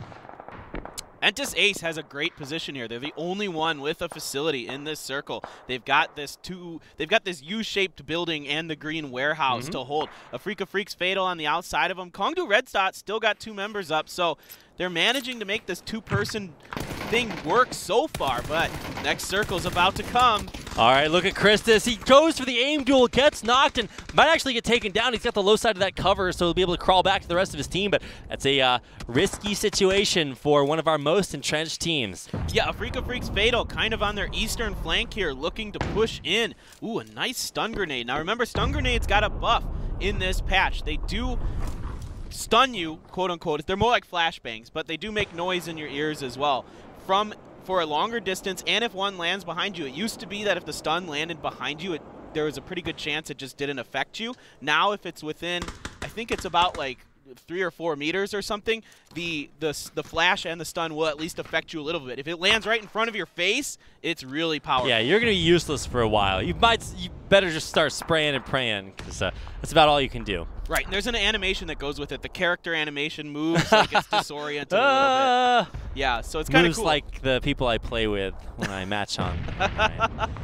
All right, so here comes Blossom. They know they smell blood in the water. They've killed everyone on Cloud9, and they want to take out this first place team. Catch trying to get some cover. He's going for the knock, and he gets one. Can he get the second one? Alldog coming up around the corner. He's coming up the hill. The shots from Catch are good. They actually, oh my god, I actually thought he got the kill. He's going to drop. He's going to go prone. He's going to try to get a bandage off. He's going to keep this fight looking alive, but Alldog keeps peeking. Catch needs to get back and heal, and it looks like he will. Yeah, Alldog getting pushed from maybe another angle. Voichi, he might see Alldog got killed from the back. Yeah. He gets taken out by Voichi. Yeah. And that means that I guess Catch is pretty happy about that. Yeah, Catch is the last member alive. He's got to go through AfreecaFreaks Aries and possibly Kongdu Red Dot to get in the circle, though. OPGG Hunters kill Lunatic High. They completely take them out. And now look at Songjang. He's taking out Jaden and Rosar with a huge nade. Wow, Entis Ace managed to keep all 4 members up from that fatal push.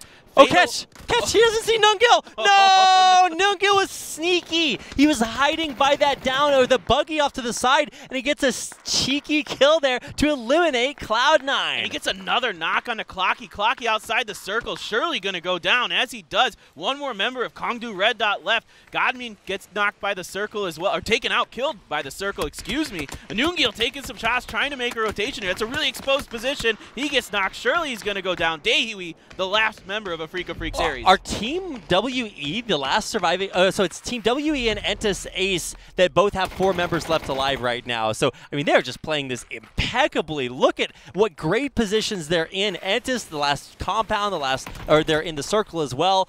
We actually just now taking casualties there with a knock coming through. Yeah, Daehui just trying to make the most of a bad situation here. He's very low on health. He's almost outside of the circle. No med kits, only a few bandages and drinks left Daehui! alive. But look at Daehui! He gets the knock on a Star-Lord, but ultimately invincible. comes up with the clutch kill. Wow, Day4 almost 3v1ing WE there. Just a fraction of a second away from taking care of it. But he does get the kill on the Star-Lord, so he gets the 15 points. A nice little move by him. He did the best he could. He was in a bad spot, so just try to get some kills at that point. Coming down to our final 10 players, or 11 on the screen and 4 teams remaining. OPGG Hunters, Team WE, AfreecaFreaks Fatal, and Entus Ace in the middle of it all. Yeah, WE and AfreecaFreaks Fatal in a really difficult position. They're going to have to rotate through the Hunters and Entus Ace to get in, respectively. So this is a really tough position. The circle's closing. They don't have much time to make this rotation. Roja very, very vulnerable, and he will go down outside the circle. I mean, Songjang just had such a sick angle on him. Here's Breakneck from the Hunters trying to stop WE from getting in. A knock onto Invincible, who's not living up to his name. Yeah, the Hunters having a much stronger game here in Game 2. They finished pretty low in Game 1, doing a good job keeping WE out. And in fact, that's WE going down in 4th place. We're down to 3 teams remaining. Entus Ace with 4 players. OPGG Hunters have 3 people. AfreecaFreaks Fatal is just Shadow trying to make this long range work. It's 2 knocks. Shadow! Shadow! If you guys have watched Homeward Bound, then it looks a little bit like the end. Their triumphant return. Unfortunately, it looks a little bit different this time around. There's a little bit more death involved. Tamaria, Christus, both with good shots from the high ground to finish with a chicken dinner for OGN Entus Ace. Yeah, Entus Ace, seeing what we're used to from them. Strong rotation, securing compounds, defending well, and getting the chicken dinners because of it. Impressive round from them. They got a little bit of circle love for sure, but they fended off attacks from AfreecaFreaks Fatal and other teams to secure that location, hold that compound. They smelled blood in the water when they saw 2 members of OPGG Hunters go down in the kill feed. They knew they had the numbers advantage and they went for it. Looked a little bit like Cloud9 there, just one against the world, defending that center location for what seemed like forever. A very strong position by them. Cloud9 ran into a little bit of a tragic location, and Blossom were able to take them out, so they will not be repeat winners. And honestly, the biggest surprise to me are once again AfreecaFreaks Fatal, who again on day 1 had that surprise chicken dinner and then just never showed up again. This time they are showing up again here on day 4. Yeah, AfreecaFreaks Fatal and AfreecaFreaks Ares, 2 teams I think have a lot of potential. We saw Ares come down to the end there. They did very well, but we're going to have to go to a commercial break, guys. Game 3 coming up when we come back.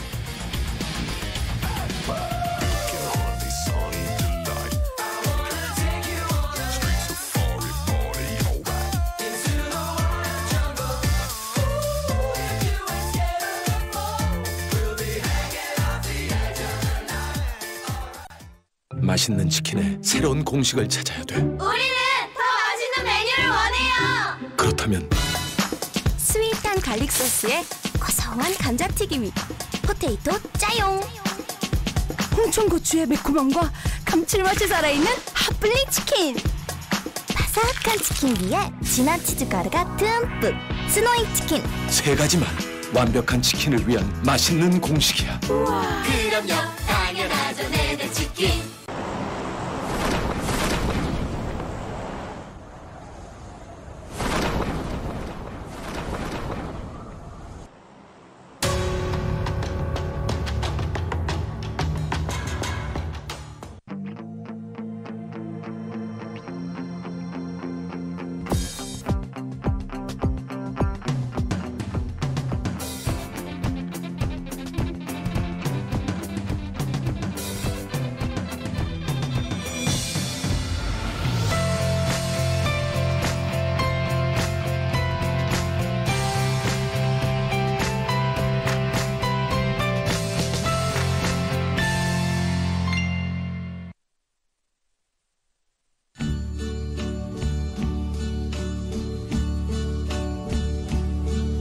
And now the end is near, and so I face the final curtain. My friend, I'll say it clear, I'll state my case, of which I'm certain. I planned each charted course, each careful step along the byway, and more, much more than this, I did it my way.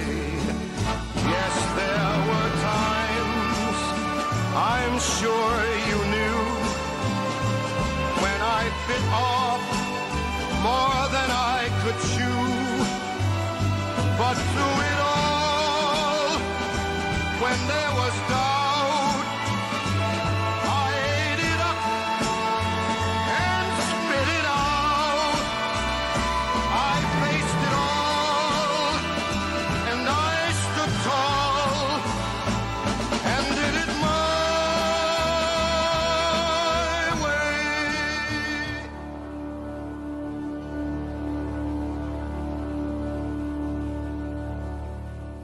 맛있는 치킨의 새로운 공식을 찾아야 돼. 우리는 더 맛있는 메뉴를 원해요. 그렇다면 스윗한 갈릭 소스에 고소한 감자튀김이, 포테이토 짜용. 홍천고추의 매콤함과 감칠맛이 살아있는 핫블리 치킨. 바삭한 치킨 위에 진한 치즈 가루가 듬뿍.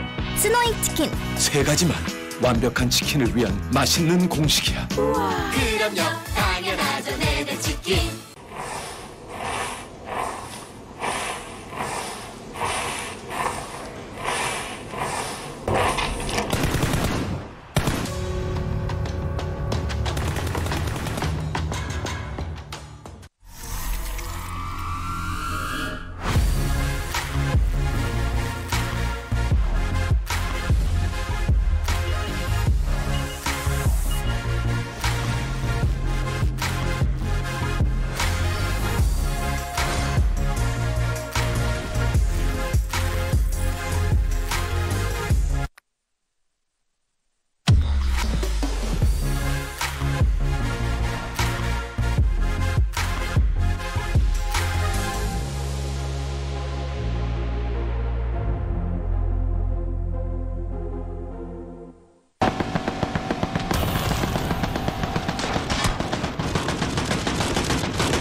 맛있는 치킨의 새로운 공식을 찾아야 돼. 우리는 더 맛있는 메뉴를 원해요. 그렇다면 스윗한 갈릭 소스에 고소한 감자튀김이, 포테이토 짜용. 홍천고추의 매콤함과 감칠맛이 살아있는 핫블리 치킨. 바삭한 치킨 위에 진한 치즈 가루가 듬뿍. 스노이 치킨. 세 가지만 완벽한 치킨을 위한 맛있는 공식이야. 그럼요, 당연하죠, 내내 치킨.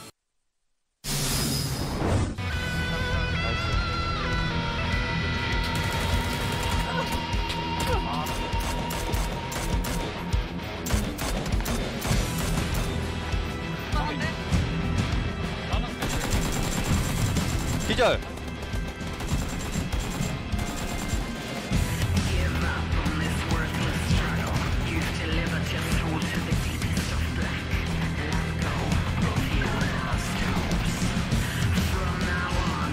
하나 내렸어. 이거 양가 못 잡아주나? 기절.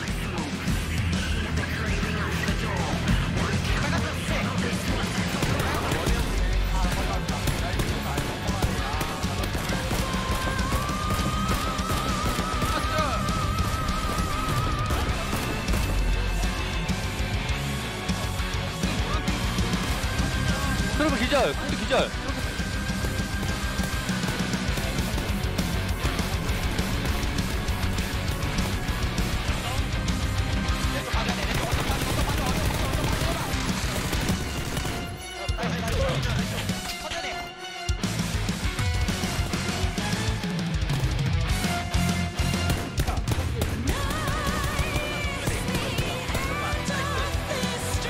Show. So, the masters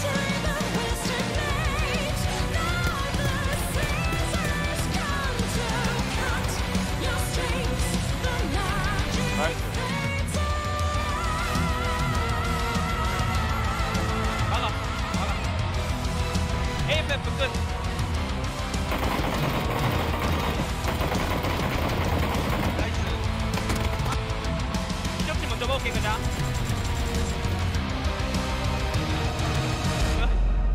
So you better start running. So you better start running. Yeah. So you better start running. So you better start. So you better start. 'Cause there's only one king right now.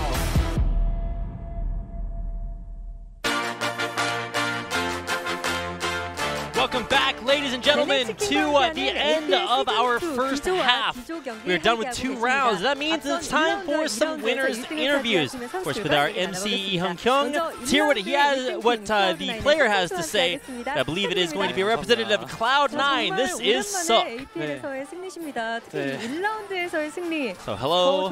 Let's meet Cloud9's Suk, the winner of the first round. You must be really happy to come out with a win in round 1. Said, yeah, we just tried to give each other feedback and improve. You know, we couldn't really perform 100%. But you know, we managed to come out on top. 드디어 좀 성적으로 빛을 발하기 시작한 게 아닌가 하는 생각이 드는데요. 1인칭에서의 승리예요. So it must feel good to win on FPP here. What does that mean to you? So when we practice, we don't really play a lot of third-person perspective. We try to focus on first-person perspective, actually. We studied a lot of games on FPP. Like, how do we gather information and how are we going to rotate and things like that. And that really paid off today in today's matches. So it seems like you guys have improved your positioning a lot and your team strength. So when you were positioning on the high ground, you kind of gathered together and put a lot of effort on your defense. Was that purposeful? Said, you know, that wasn't really our plan. 할 수 있으면은 하고 그게 The situation, 안 되면은 최대한 뭉치려고 하는데 이제 when we got into engagements in that situation, we just tried to fight 나오는 시너지가 좀 되게 잘 나온 것 같아요. as well as we could. Either we split 2-2 팀의 화력이 좀 폭발적으로 or 나오지 we 않았나. come all together depending on the 근데 그 situation. 언덕에서도 분명히 위기는 있었어요. So you must have had a lot of really high pressure moments when all the teams were coming up to the high ground to take you out. 올라오는 상황 어떻게 좀 대처를 해야 할까요? 일단 서로 시야를 좀 나누고 시작했는데 워낙 주변에 너무 많아서 한 combine our vision and spread that out with each player watching it from a different vantage point. 우선순위를 선정을 했고요. 거기서 하나하나 점차 이제 풀어 나가면서 starting with that 플레이를 했는데 we tried to deal with each situation one by one. 쪽에서 이제 저희 쪽으로 푸시를 왔더라고요. 네. 거기서 위기가 Blossom 있었는데 저희가 was trying to take our 공선을 place. 많이 연습을 But 했거든요. we practiced a lot how to back up our situation like that. 네, 이런 수많은 연습을 통한 또 결과로 보상을 받았기 때문에 오늘 경기는 So you 더 must be 기대를 하고 really 있을 것 expecting 같습니다. better results for the rest of the round. What do you expect? 일단 10등 Says we're trying to make at least top 10 for the rest of the round. 거기서 Just like first round. 1라운드 때처럼 교전 잘하고 서로 We want to pull out great engagements and fights. 잘하면은 오늘 1위 예상하고 I think if we keep playing like our play in round 1, then we can take another chicken dinner. 인터뷰 고맙습니다. 자, Let's go ahead and meet 이번에는 the second member. This is going to be a member of OGN Entus Ace. See who we have here to interview. 네, 정말 오랜만에 인터뷰에서 뵙게 된 것 같습니다. Go ahead and say hi and welcome Temeria. 하신 소감부터 들어볼게요. 일단 너무 오랜만에 1등이라서 너무. So how does it feel to win round number 2? 기분 좋습니다. So since we haven't gotten to first place, we're really happy about that. 자, 이렇게 좀 So yeah, you must be really happy. 하게 된데 그동안의 부진이 또 많이 속상하셨을 텐데 좀 어떠셨어요? So you haven't had a lot of great results recently. 또 성적도 잘 안 나오고 해가지고 조금. Yeah, because of our poor results 이번 1등한 걸 계기로 that we had in other tournaments, our team mood actually wasn't that great. 어떤 것들이 좀 잘 안 풀렸을까요? 사실 시즌 1만 해도 So we really want to turn that around with a win there in the second round. 좋아하시고 또 기대하셨거든요. 아무래도 이제 저희가 뭐 이제 못해줬다기보다는 이제 다른 팀들도 You know, it's 다들 not that 발전을 we're 해갔는데 a bad team, 이제 저희도 이제 but it 그만큼 seems 다른 like 팀들만큼 other 더 teams have 발전해 actually really 나가는 improved a 그런 lot. 방식으로 해야 될 것 같습니다. 네, 이번 So we need to 2라운드에서는 focus 확실히 a lot on 강했던 improving 에이스의 모습을 좀 ourselves 볼 수 too. 있었던 것 같습니다. 하지만 이 아프리카 페이탈 팀이 공격을 하면서 두 명의 So there's 기절했던 a moment where 순간이 있었어요. AfreecaFreaks Fatal knocked out two of your members. That must have been a real crisis for you. 상황이었는데 이제 두 명이 시작하면서 굉장히 큰일 났던. Yeah, that was actually the scariest moment for us. 네, 다시 정비하고 다시 유리하게 이끌어 나온 것 같습니다. 네, 이 오젠엔투스 에이스라면 참 침착함이 돋보이는 팀인 만큼 to handle the pressure as well as we could and get back to the members that were down. So what is your determination for the rest of the rounds? Says we will do our best to get better results, and not only just 네, 남은 라운드도 멋진 모습 and not only just for the rest of the rounds here in APL, but also for all of our other games. 1라운드에서 1등을 차지한 팀의 So that's going to do it 선수가 for our 나왔습니다. interview there. It's good to hear from some of our 라운드도 저희와 early 함께 round 하시죠. 1 and 2 winners. That gives us a little bit of perspective into how they're feeling. Right as we hit the halfway mark for today's broadcast, that means that we are heading into heading into Erangel for our next few games. Of course, a look at the top 3 from our first half as Cloud9 in first place with their win in round 1. OGN and Ace actually in third place even after their chicken dinner because Lunatic High has been very consistent. Yeah, Lunatic High has been a very consistent team in the APL. We see them just consistently finish top 10, 5th place overall in Season 1, multiple chicken dinners in Season 1, so a team you definitely cannot count out today, just being consistent. A 3rd place finish and another top 10 finish here, some decent amount of kills for them. Of course, the top team so far today, Cloud9 has a lot of kills, doing a very good job overall. Another decent finish for them in Game 2. I want to talk about what Temeria talked about, OGN and Ace. He said something I thought that was really interesting. He said, we don't feel like we're getting worse. He said, I feel like the other teams are getting better in Korea. And I think he's absolutely right because we're starting to talk about a lot more teams. Early on in Season 1 of the APL, yeah, we talked about Genji Black, OGN and Ace, maybe MVP because they had competed in an international event, and a few other teams, C9. But now we're starting to talk about some of these other teams. Roquette Armor, a team that kind of came out and just sneakily kept getting better and better as time goes on. The AfreecaFreaks teams have been getting better. We've seen them with better finishes overall. ROG Centurion, 1 PSS. So I think that was a really good way for Temeria to look at the situation. Yeah, a great attitude to have, and it's really cool to see not just the level of play in PUBG here in Korea, but also just all over the world really start to level up as teams and players have more time to practice with other good teams and really help each other improve. So we have a little special thing to show you on our screen right now. So you might know that this is PUBG, and it's a chicken dinner is what you win in the end. And so thankfully, our sponsor Nene Chicken has given our Korean casters chicken dinners of their own. Okay, they actually ordered this chicken to eat on air. I am very jealous, but let's see what they actually have right now. So they've got chicken in all 3 positions. I'm not sure exactly which kinds of chicken they are, but those look absolutely fantastic. I think there's cheese there for Castor Park. We've got some maybe green onion chicken there on the other side.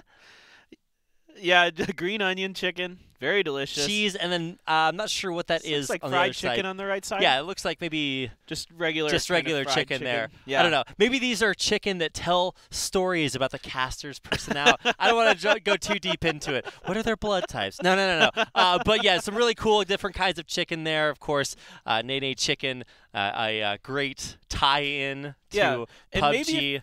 It's nice to see that our casters get some chicken dinners of their own. And maybe if you don't know a lot about Korean culture, chicken is very huge here in Korea. There are more chicken restaurants in South Korea than there are McDonald's in the world. People don't understand this, how big of a deal, especially what the Koreans call chimek, chicken and beer. So very popular with esports fans, very popular in South Korea in general. So I love it. I love chimek, man. That's one of my favorite things to do. Go get some chicken and some beer with your friends.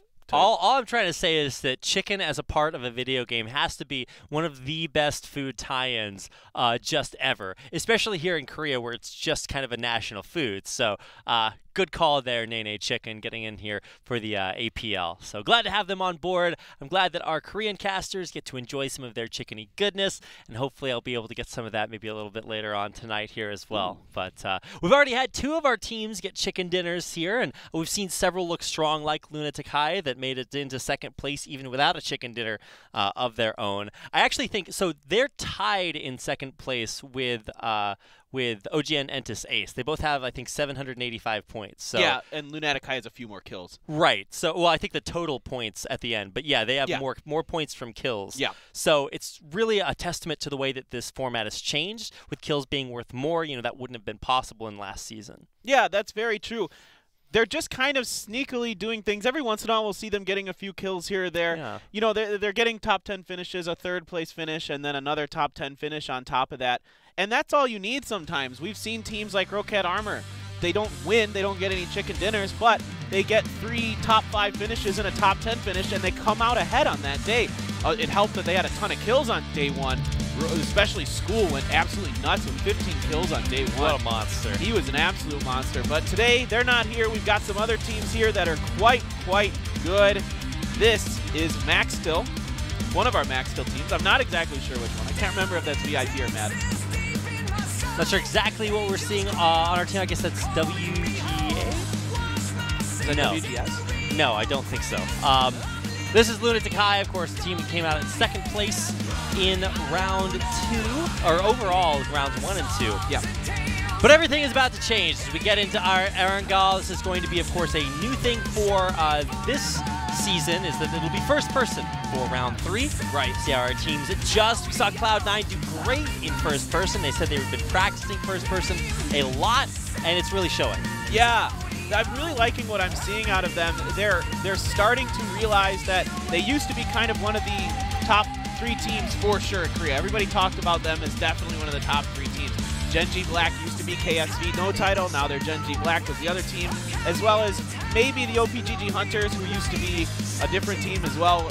And so since then, the other teams, like they said, have gotten a lot better. We're seeing a lot more teams get chicken dinners, placed consistently. They're learning, they're adapting. It's a lot of fun to see. There's the Centurions. You can see, little dejected. They haven't had the best of rounds so far today. They're struggling a little bit here. They're in 19th place after 2 rounds, paper thin. So, I mean, they're just going to need a lot of help when it comes to round 3. We are changing up quite a bit, though. So, I like that there are consistent opportunities for teams to improve. I mean, if you do get a chicken dinner, then you're already going to climb way up there in the standings. But they'll need a lot of help to get there. Another contrast to compare as we get into our 3rd round are the Chinese teams. Gyaogu Diner is down in 20th place, whereas WE are in 5th. So they're doing very well. We'll see which teams excel as we get into our 3rd round here in just a few seconds.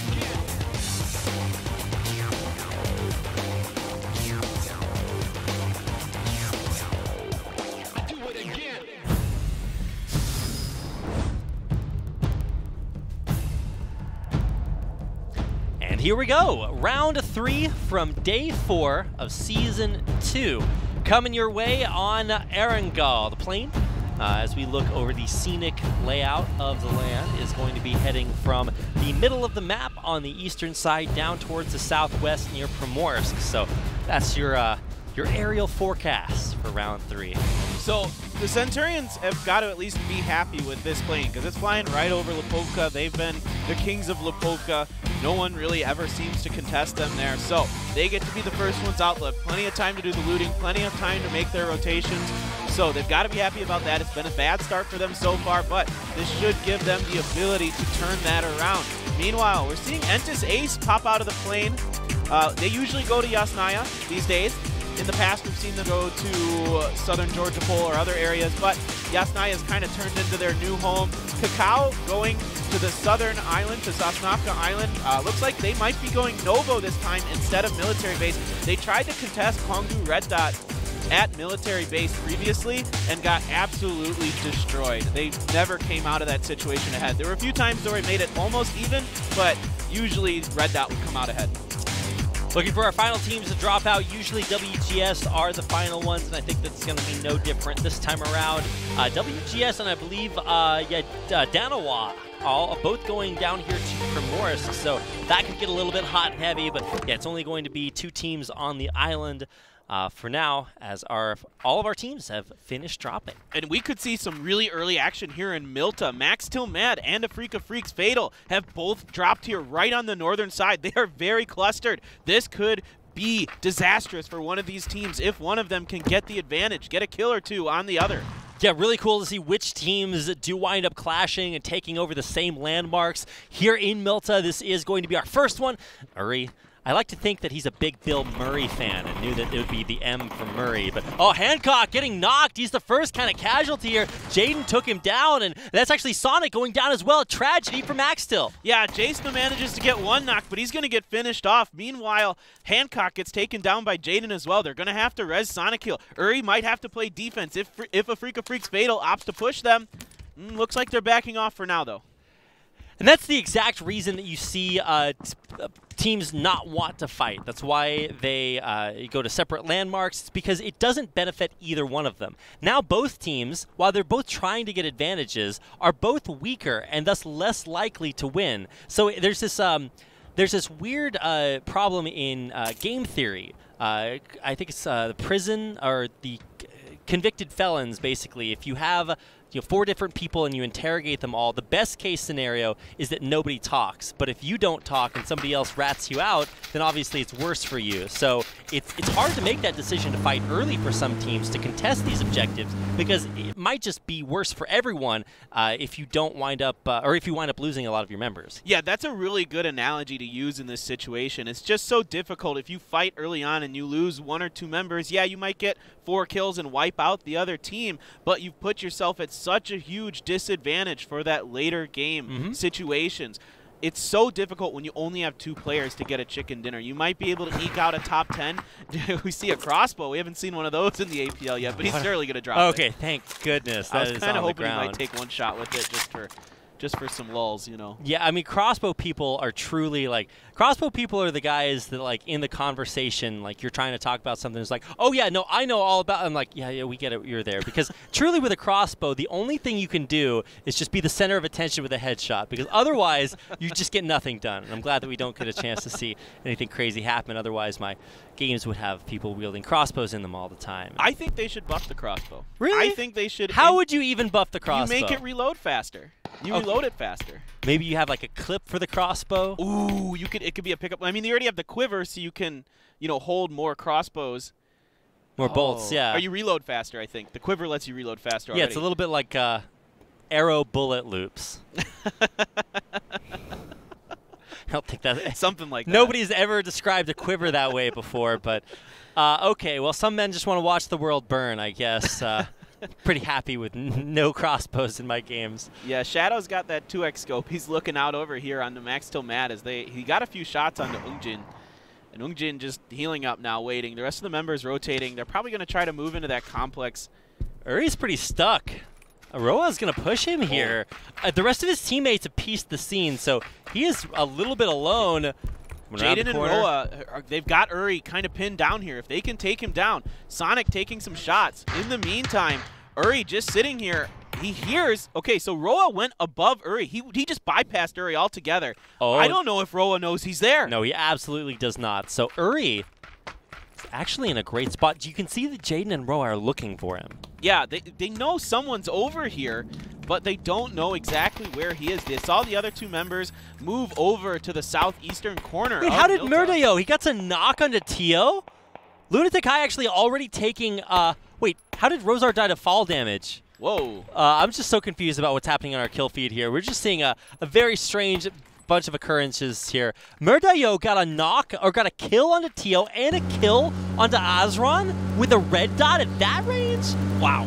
I don't know. That's insane. Okay, sometimes you miss all the shots you don't take, right? Yeah. So sometimes you go for it. What a shot there. Murdayo coming up big. Wow, yeah, he's over in the fields to the west of Gatka there and just catches them out as they're making a rotation to try to get up to Southern George, the normal spot that Lunatic High likes to loot, kind of by Hospital on the very western edge of Southern George.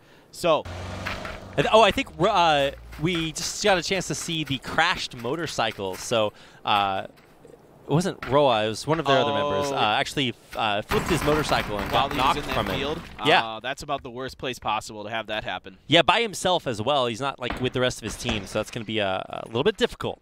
Yeah, we're back to AfreecaFreeks Fatal and Max Till Mad still trying to feel each other out. Looks like Jaden and Roa might have sussed out where Uri is. It looks like they're ready to breach this building. Fatal, see how fatal they can be. Watching Taemin and the rest of the Hunters come through. They're going to run right into Kalgu, taking a knock on both sides, but Taemin will get the finish, and with the res coming through, that is a successful breach for the OPGG Hunters. And in the meantime, AfreecaFreeks Fatal was able to get Uri without taking any losses themselves. So far, Fatal coming out in that situation 3-2. We'll see if they can continue to make that push onto Max Till Mad, or if they'll opt to make a rotation somewhere else. Meanwhile, the circle, kind of on the eastern edge here, a very nice circle for most of the teams that are in Lipovka, Yasnaya, Milta Power is in it, Rozak, School, Pachinki. So not too much craziness going on there, but Keswick? And Invincible? Oh, yeah, he got knocked earlier by WE. So now they're going to run up and try to finish the job here on Keswick. With the 6X, probably be able to do that pretty easily without having to run too far forward. Yeah, he's got plenty of time here. It's the first knock. He can go finish Keswick here. Most likely should be safe doing it. The other members of WE rotating to cover this. They're coming in from the north right now. So, okay, does he not know where Keswick is? Where is he running? He might have lost track of Keswick here.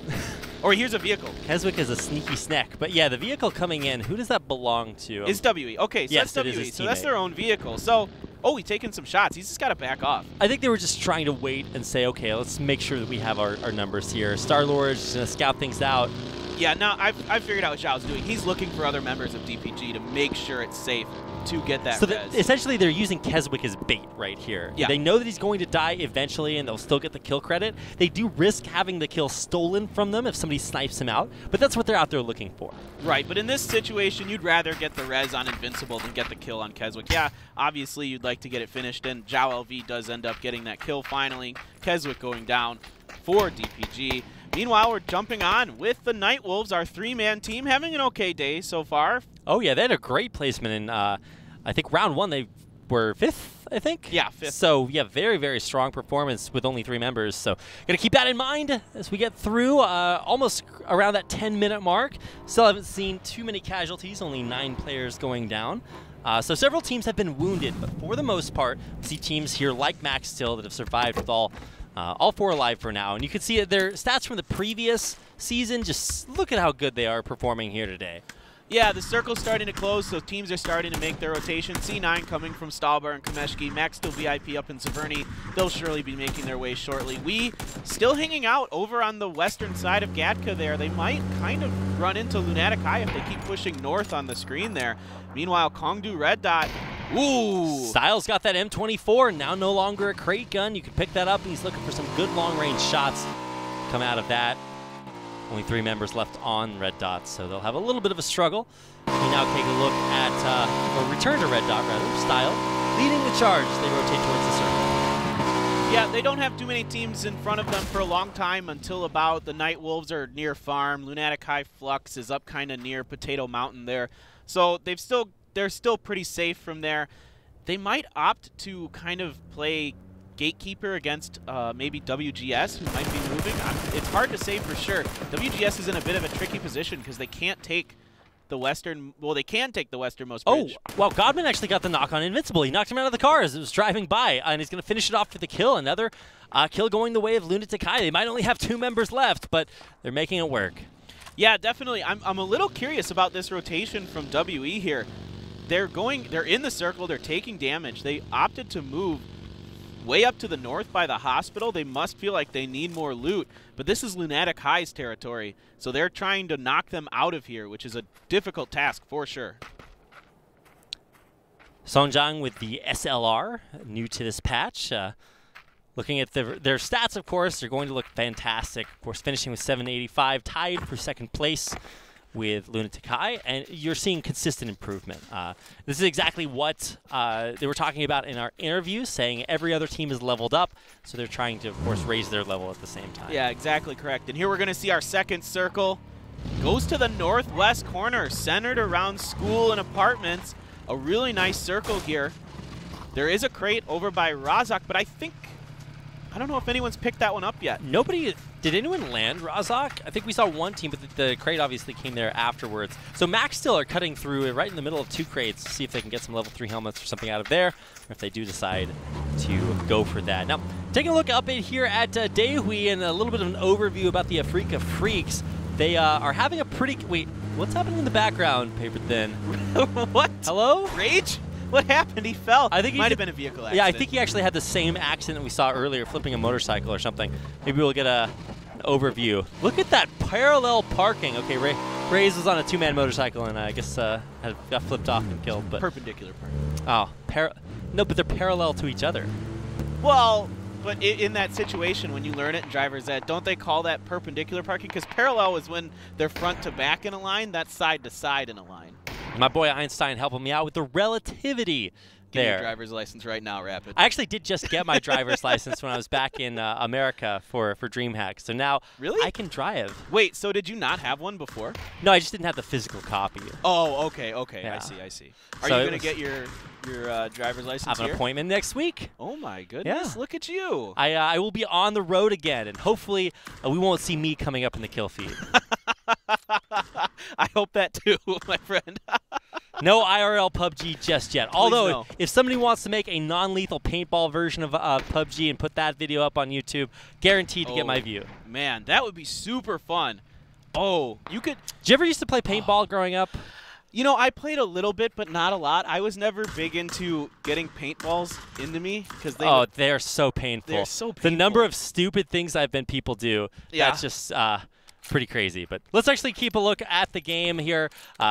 Wishful thinking aside, taking a look at Noongill with the Car 98, seeing if he can land any headshots. If you can hit the bullet through that window, I don't know, I'll make a donation to his stream or something. But this guy is just so good. He's looking for the craziest shots. We'll see if he can land them. Yeah, that's a really narrow window to fit through.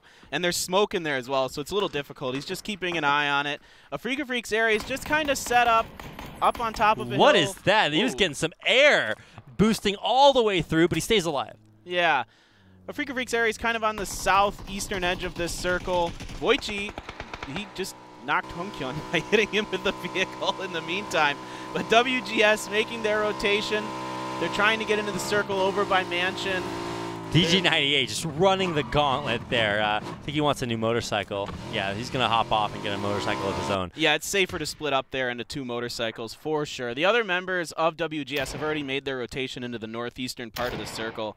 Here's Day4 with the Mini. Day4, definitely, I think, the MVP of AfreecaTV's areas. This guy's always showing up. He had 7 kills on day 1, their top killer, 1,100 damage. So he's been very consistent. He's almost always up there in like the top 15, top 20 players for kills and damage. Yeah, especially in that, I think it was round 3 where they got their chicken dinner. He looks fantastic. Now let's take a look at Phenom here. We're looking at the angle that he had on that shot. He got the knock on that. Wow.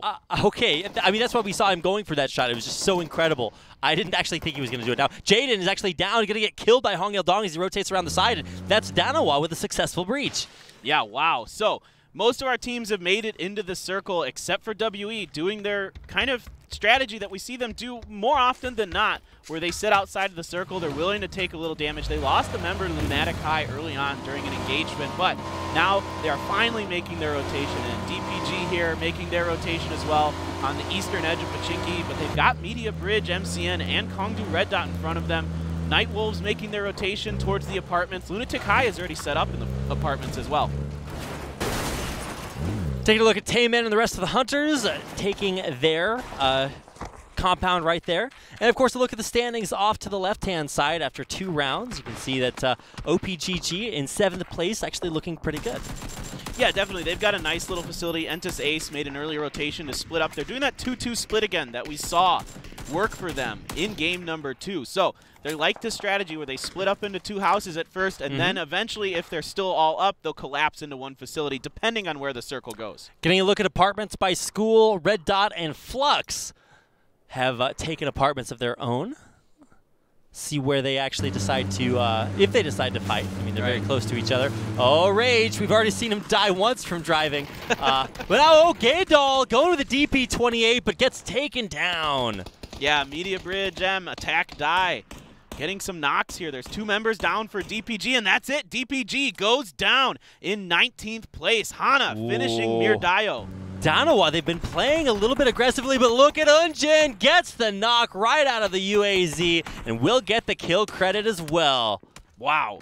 That was a really solid recoil control from Unjin to get that kill. These guns kick a lot harder in this patch, and to keep them centered like that takes so much more precision and management. Yeah, great control there, and of course rewarded with a kill. So that's should be how it is, or it is how it should be, rather.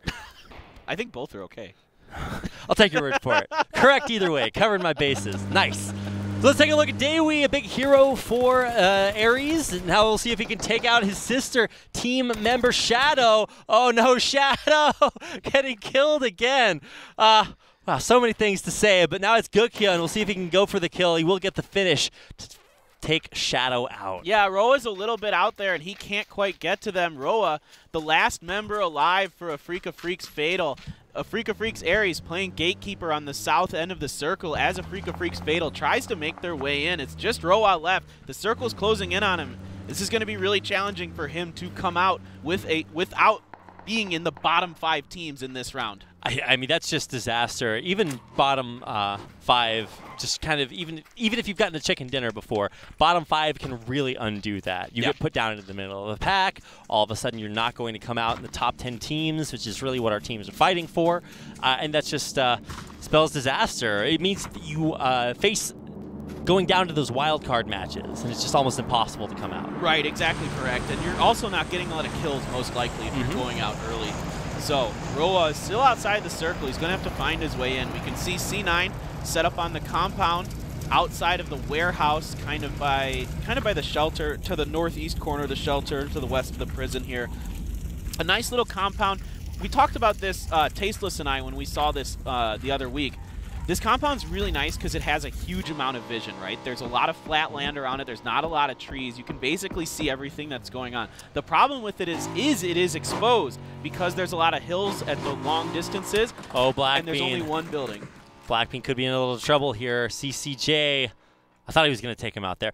In the meantime, in the back, we actually finally saw Flux and Kongdu Red Dot in those apartments near school finally start to fight, and it looked like it was pretty even, but I don't know who came out on top. And now Lambutan coming in. He is not welcome here. We'll see if he can make a difference. Nope, just going to go ahead and speed right on through. He gets the knock. A member of Flux Speed, there. precision, aggression. He's got all 3. We've seen a lot of road kills in this tournament so far in Season 2. A lot more than we saw in It's even harder Season to do with a motorcycle, so he gets a lot of credit there. I don't know if I've ever actually run somebody over with the motorcycle, but it is so, that thing is so thin. The hitbox on that is not very big. Whoa. Oh, no. Okay, he's going to throw it underhand. Oh, it actually it stayed on the windowsill, I believe. Oh, it did. You're right. Wow. Wow, a lucky break there for WGS. He was trying to cook it and then throw it underhand, just lob it over there. That would have been a sick double kill. That's like something you see out of that promotional I Did It My Way video we show. Like that underhand lob into a group of enemy team members. Didn't quite happen. But what's happening in the background? I think we just saw that show up on our kill feed. Cacao. We got to take their driver's licenses away. We're taking yours, Rapid, then we're taking theirs. Well, definitely mine. But, yeah, they've been having not a good time with the driving today. Now Suck just knocked Eureka. What is happening on my screen? I want off Mr. PUBG's wild ride. Dingception got knocked by a nade from Mickey, and we're going to see Mickey try to do it again. Throws out 1, gets a knock, throws out a 2nd. Might be looking for a kill here. Yeah, Entis Ace had a little bit of, they did a nice split like they did in game 2, but the circle went directly to the southwest corner, so neither of their compounds are actually in it. So they're having to make a little bit of a more difficult rotation than they were probably expecting. They played the numbers game. This time didn't quite pay off, but they still got 4 members up. Kakao is trying to make their way into the circle now. They get knocked. Here comes... They cut away from it. They got the reses off, but Christus kills Yachigo as he tries to speed in. The kill coming down there will mean that Kakao went from a rough situation as they had that ultimate driving tragedy, and now we're going to have a few more. Look at Songjan. He gets a knock out of Eureka. Now looking to take out Ketch if he can get over the hill, but the circle's coming in, so Entis are going to have to move. Those were some great shots with the AK there. That thing, even though it got buffed a little bit, it is still really bouncy and hard to control. The grenades coming in from Songjang. He's going to have to heal up. This circle is doing a lot of damage to them now. Sick knock on the Suck. Songjan's nade connects. Mickey with a kill on the Ketch. Suck and Ketch go down. They're getting taken out. Entis with a bust there on Cloud9, who go out in 18th place. Wow. Disaster. Disaster for Cloud9. Chicken dinner in the first game. 18th place in this game. Definitely not what they wanted. Entis Ace, though, doing a fantastic job catching them out, keeping them from getting in. In the meantime, they're taking more shots at Kakao, who's trying to find their way over to the apartments. A lot of teams over in the apartments. Lambutan is stuck in the same apartment with WE, so I don't know if he's going to be able to last much longer there. The rest of his team are here, but they're going to get knocked by Clocky as they try to come in. Or I guess it was Hana that tried to take them down. So this is actually a lot of action right here. Lambutan's in a rough spot, and here we're going to see Clocky. Yeah, DG98 making a risky rotation there with Shinon. Shinon comes out unscathed, but he might go down. Yep, there's the grenade from Hana, finishing DG98. Meanwhile, Kakao made it in. Hey, props to them. They lost 2 members, but they did manage to rotate into this circle, or near it. They're not... Yes, they are in it now. They did manage to move into one of those apartments that is in the circle. So, a nice rotation from them, but the circle's starting to close here. Teams like Entis Ace, OPGG Hunters, ROG Centurion, they got to make it in. Hyper actually, I think, died from falling after being knocked, so that's a little bit of a weird tragedy. ROG Centurion in a battle with Blossom right now. Miracle getting killed, and that means that things are not going well for the Centurions. They only have 1 member, Hunsock, alive.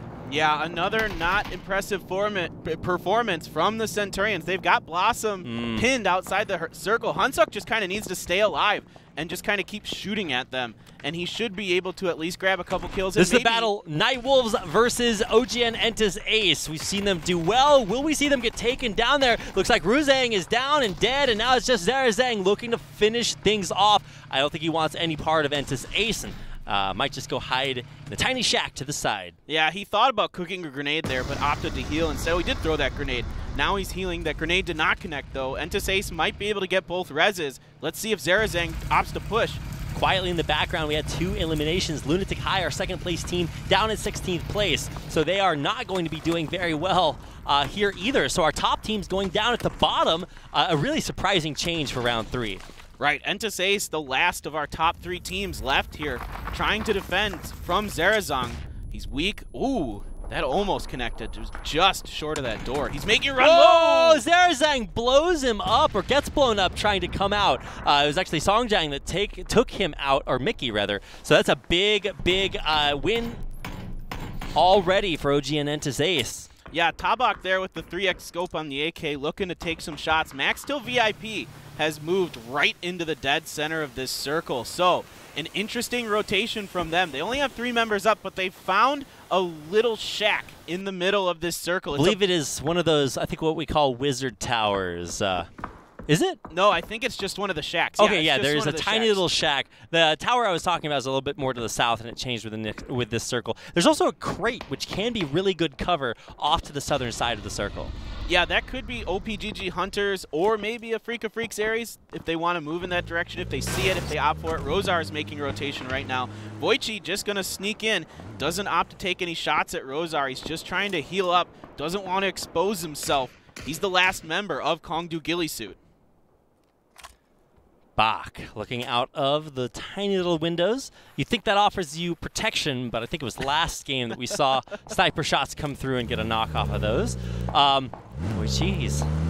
Looking for a shot here. The Blue's actually going to overtake him, so he does have to stand up and run.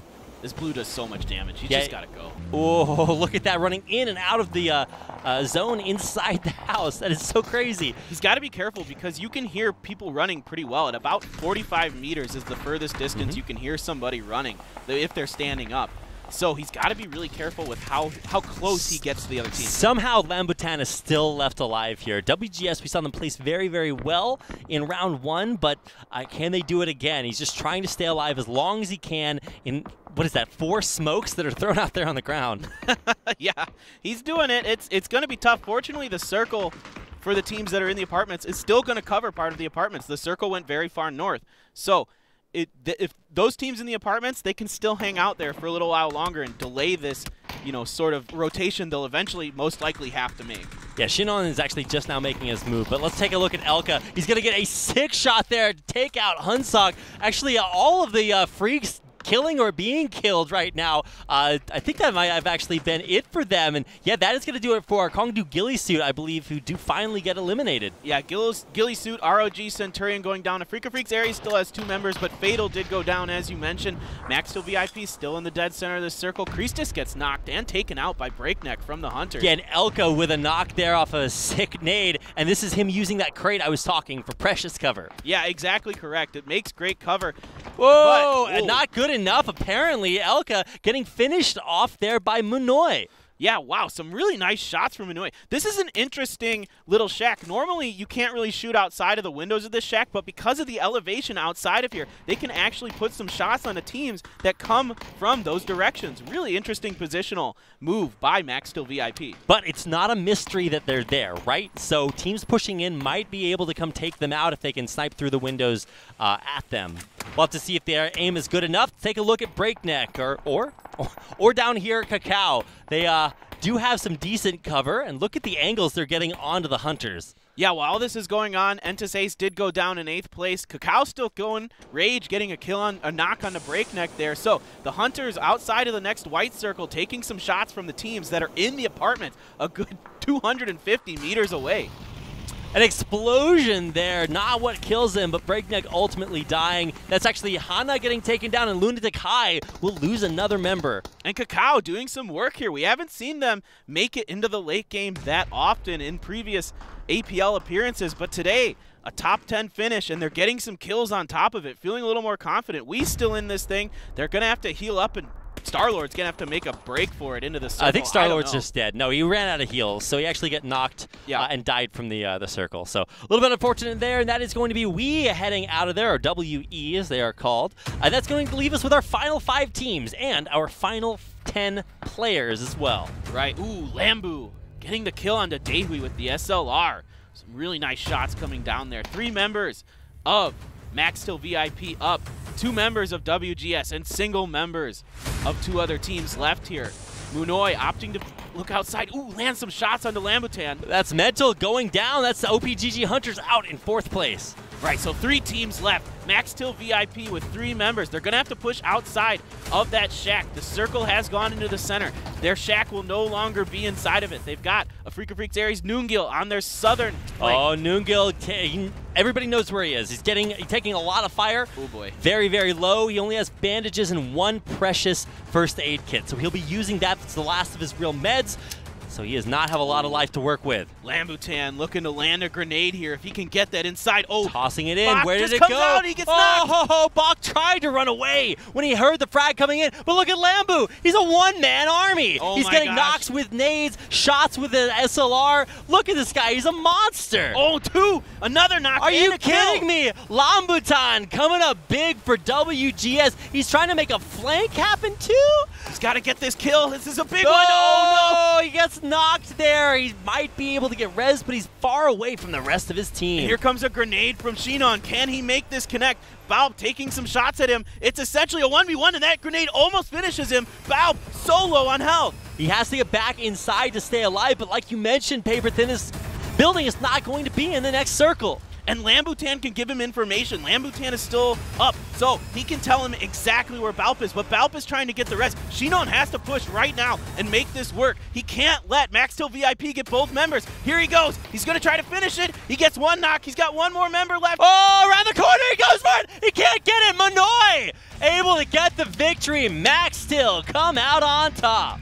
Wow, Munoy coming up clutch there. He only had 1 kill in Game 3, but he made it count to secure the chicken dinner for VIP. Delicious chicken coming Maxtil's way, and very well deserved. Maxtil VIP come out with their 2nd chicken dinner already. They played 2 days, got chicken dinners in both of them. A very impressive performance in Day 4. Yeah, so this is another one of those teams that we didn't see a lot out of in Season 1 of the APL. Since then, they've made some adjustments. They're getting better. Munoy had a really strong day on Day 1. He had 10 kills, 1,589 damage with 13% accuracy on Day 1. He is really coming into his own. Now, he only had 1 kill in that game, but he made it count. We're going to head off to a quick break before we come back with our final round, so don't go anywhere.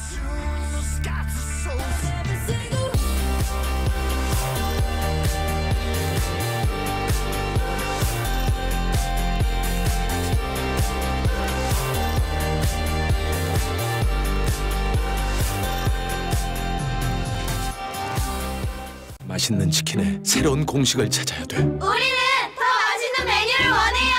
그렇다면 스윗한 갈릭 소스에 고소한 감자튀김이 포테이토 짜용.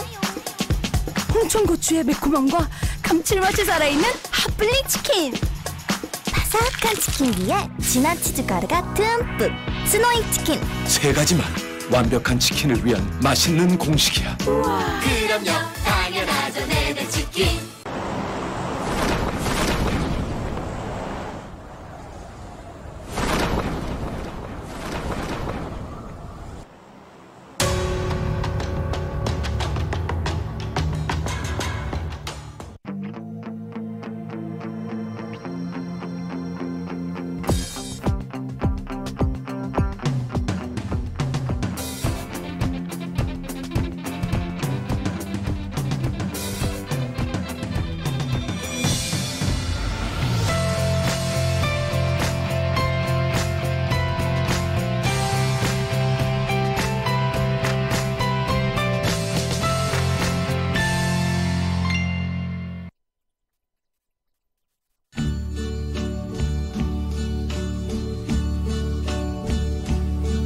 And now the end is near, and so I face the final curtain. My friend, I'll say it clear, I'll state my case, of which I'm certain. I planned each charted course, each careful step along the byway, and more, much more than this, I did it my way. Yes, there were times, I'm sure you knew, when I bit off more than I could chew. But through it all, when there was doubt, I ate it up and spit it out. I faced it all, and I stood tall, and did it my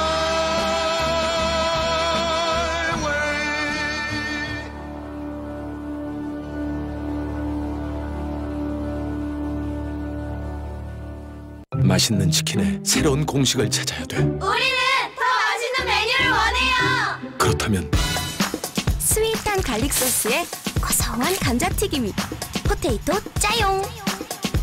홍천고추의 매콤함과 감칠맛이 살아있는 핫블리 치킨. 바삭한 치킨 위에 진한 치즈 가루가 듬뿍. 스노잉 치킨. 3가지만 완벽한 치킨을 위한 맛있는 공식이야. 그럼요, 당연하죠, 내내 치킨.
맛있는 치킨의 새로운 공식을 찾아야 돼. 우리는 더 맛있는 메뉴를 원해요. 그렇다면 스윗한 갈릭 소스에 고소한 감자튀김이 포테이토 짜용. 홍천고추의 매콤함과 감칠맛이 살아있는 핫블리 치킨. 바삭한 치킨 위에 진한 치즈 가루가 듬뿍. 스노잉 치킨. 세 가지만 완벽한 치킨을 위한 맛있는 공식이야. 그럼요, 당연하죠, 내내 치킨.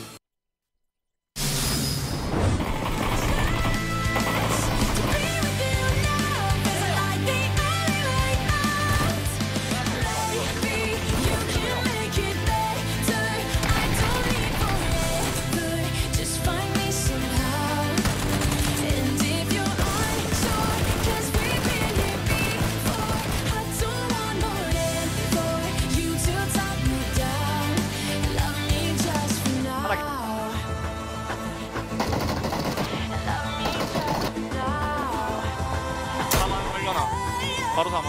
지금 더블 됐어. 밖에도 할거 들어가.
So you better start running.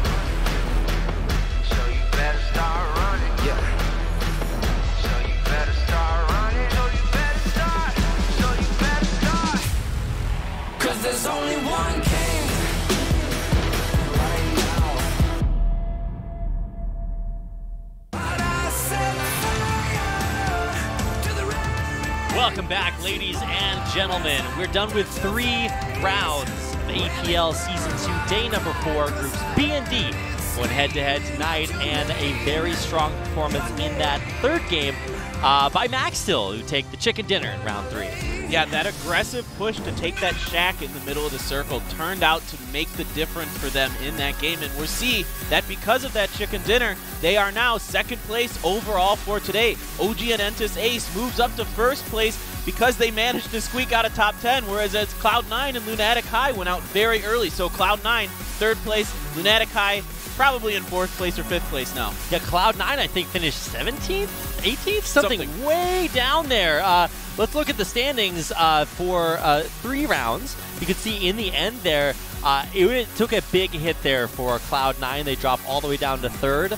The biggest actually change that I see for me is we dropping down. I'm trying to see if there was a better one. Oh yeah, wow. Nightwolf finished very highly, 6th place early on, or 5th place early on. Now they're all the way down to 17th. Lunatic High takes a huge drop after that game, all the way down to 8th place. WGS Arena, OPGG Hunters, Media Bridge MCN, and AfreecaFreaks Aries all leapfrogged them. Yeah, wow, only 95 points? That is a tragedy for Lunatic High. That's a big difference. So it really, you get a chance to see exactly how far you can fall even after early success. Right, all it takes is one bad round, and that can really screw up your rankings. It's so bad to have that. You feel so confident. Lunatic High, they had 2 top 10 finishes, a top 5 and a top 10. Then they just couldn't get it done in that last game. Them and C9 both struggled. Now C9 manages to maintain 3rd place. They're gonna have to have a strong performance in the last game to make sure they come through in this higher position. Just about ready to get into our final game here. This is going to be TPP on Erangel. That last match was in first person. So this is what we like to refer to as the comfort zone. This is the map that's been out the longest. It's the mode that our players have played the longest. And so this is where you really get a chance to see a lot of confidence, like you can see there from Kongdu on your screen. Kongdu so far today, pretty quiet. Both Kongdu teams haven't really made a splash. I don't believe either is in the top 10 currently. They've had some trouble where they'll lose a couple members early on and then struggle to make it into the later part of the game. So we'll see what happens with them. This is third person. Generally speaking, teams like C9 have done really well on third person games, so I expect them to have a stronger performance here. Some other teams that maybe do well, but we'll find out in just a bit. We're going to start game number 4.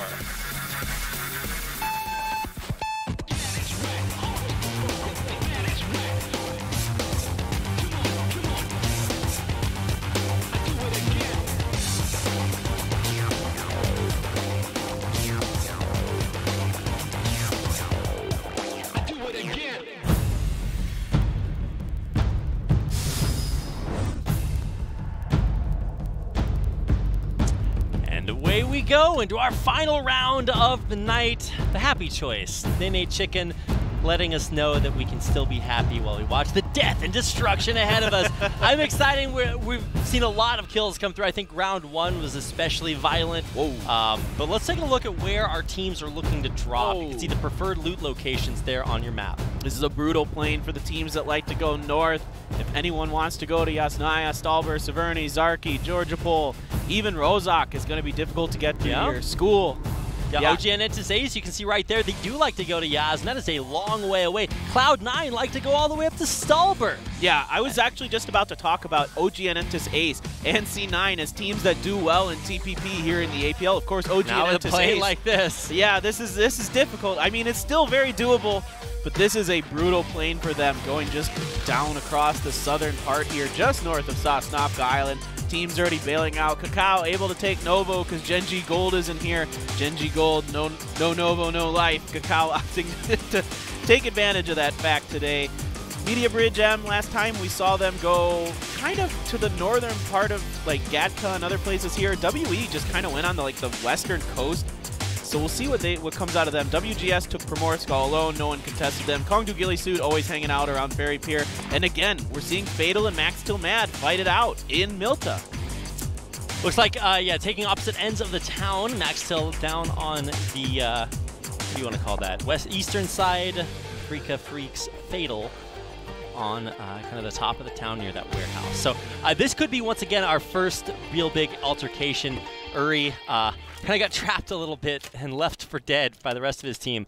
Roa, okay, that was a shotgun shell coming out. I thought it was a grenade coming over the wall. I was like, wait, what? But no, it's just loading the shotgun here. Look at that circle, Paper Thin. What is going on there? All of a sudden, that went from being a terrible plane for teams that wanted to move northern to now maybe the best circle for teams that want to go like Stalber, like Cloud9. See, I stand by my prediction with Ace and C9. Okay. I'm standing by it. You knew it all along. Excellent circle forecasting, Paper Thin. Wait, is that a kill? Oh my god. Who went down there? Was that Uri? Max Till Bulb. Bulb gets knocked and killed by, what is that, a P92? Yeah, it was a pistol. Wow. What a way to go down. A tragedy. I don't even know if he'd been able to get a gun yet. No, he was out. They're trying to make their rotation to get to their desired loot location. QG, though, kind of dropped near the houses that are to the northwest of Farm. It's not even an actual location. No. But they come out with a kill, the first kill of the game, and it's less than 3 minutes in. Wow, absolutely crazy. The rest of Max Till VIP, though, moving on with their lives, making their rotation. They're going up kind of near Yasnaya, but it looks like they might be taking the bridge. And they went to Severny last time, so I'm assuming they're going to go Severny again, especially because Severny's in this first circle. Entis making their way towards the circle, maybe a little bit. But the real tragedy comes from looking at Cloud9. Like, these are guys that wanted to land all the way up in Stalber, but had to change their drop location down there right outside of Milta. So they looted up just a little bit, but now they're going to have to make a very long drive up to the mountain. Right, here we're on with DPG, who's squaring off against Wii again early on. Gaydol, all alone there, with 3 members possibly of WE near him. He's got one right now. Invincible's on his way to back him up. You also see Zhao LV coming in. And man, Gaydol in a lot of trouble here. He is very cold and alone right now.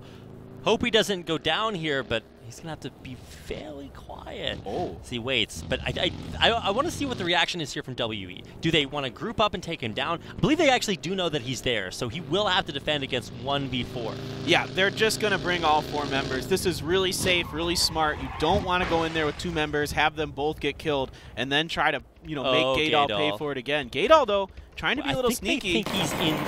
Oh, he... Okay, I think he blew his cover a little bit there. Like, they would have found him eventually, but I think they thought he was in the other house. He's in trouble. Comes around there, gets one. But he's going to try to turn around and run, which is ultimately his demise. He who fights and runs away cannot run away another day. Yeah, Gaydal just getting caught out there. We had enough members close. The rest of GPG couldn't collapse in time, so DPG down a member. Keswick making his rotation back to the rest of his team, who's on the western side of Gatka here.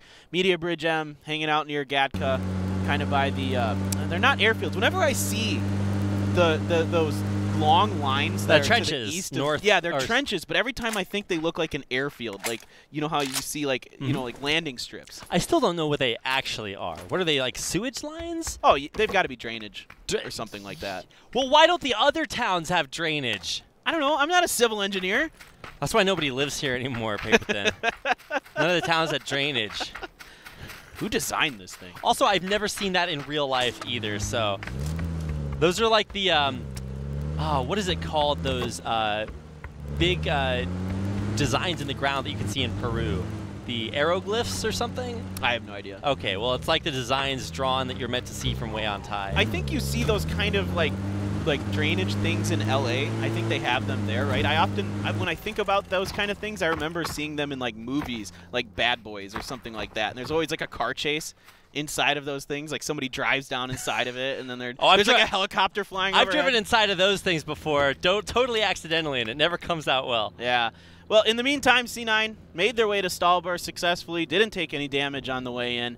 So, a lot of other teams starting to make rotations in. ROG Centurion already finished looting Lipovka, moving up to Mansion. Blossom making their way in. Lunatic High Flux done with school and apartments, making their way in. Entis Ace right in the middle in Yasnaya, so they'll have plenty of time to hang out and loot. Now, this is third person again, so the cities are a little safer to hang out in. You know, so Entis Ace might opt to just hang out in Yasnaya, try to gatekeep it, keep other teams from making their way in there. Watch this just be the perfect Stallbar circle for Cloud9. They finally made it all the way up to the mountain, and maybe that's where they're going to stay. Now, Kyaogu have actually made a interesting decision. They've decided to split up just a little bit. So PPP, who had the first kill of the game, is actually very far apart from Shen.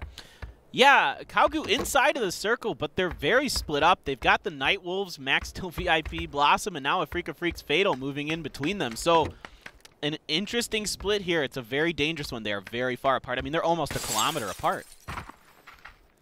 Going to take them quite a bit of time to get back together again. But, I mean, the circle hasn't really closed in at all. So this is still the setup. If you have a member of your team that dies during this time, you start looking for replacement. No. But it is a big tragedy if you lose players this early on. So definitely, yeah. The circle's starting to close a little bit, but there's still plenty of time. We'll see if any teams opt to do the scavenging where they stay outside of the circle and take a little damage. Looking at you, Kakao.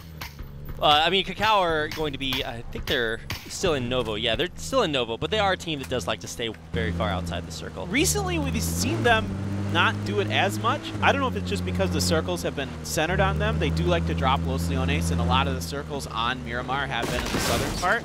But in general, we haven't kind of had that joke where, oh, Kakao, yeah. you. Well, I mean, to be fair, kills matter more. They're a higher point value. So if you are a team that likes to play this passive strategy, you're just not going to get a lot of points, so you need to have high placements. Kakao have neither of those, so maybe they're looking to change it up in reaction to that. Yeah, I think that's a really good point. I absolutely agree with that mindset. In fact, they're making their rotation right now. We're seeing some other teams here kind of setting up. ROG Centurion, ooh, getting a kill. Larm gets a kill onto Mickey.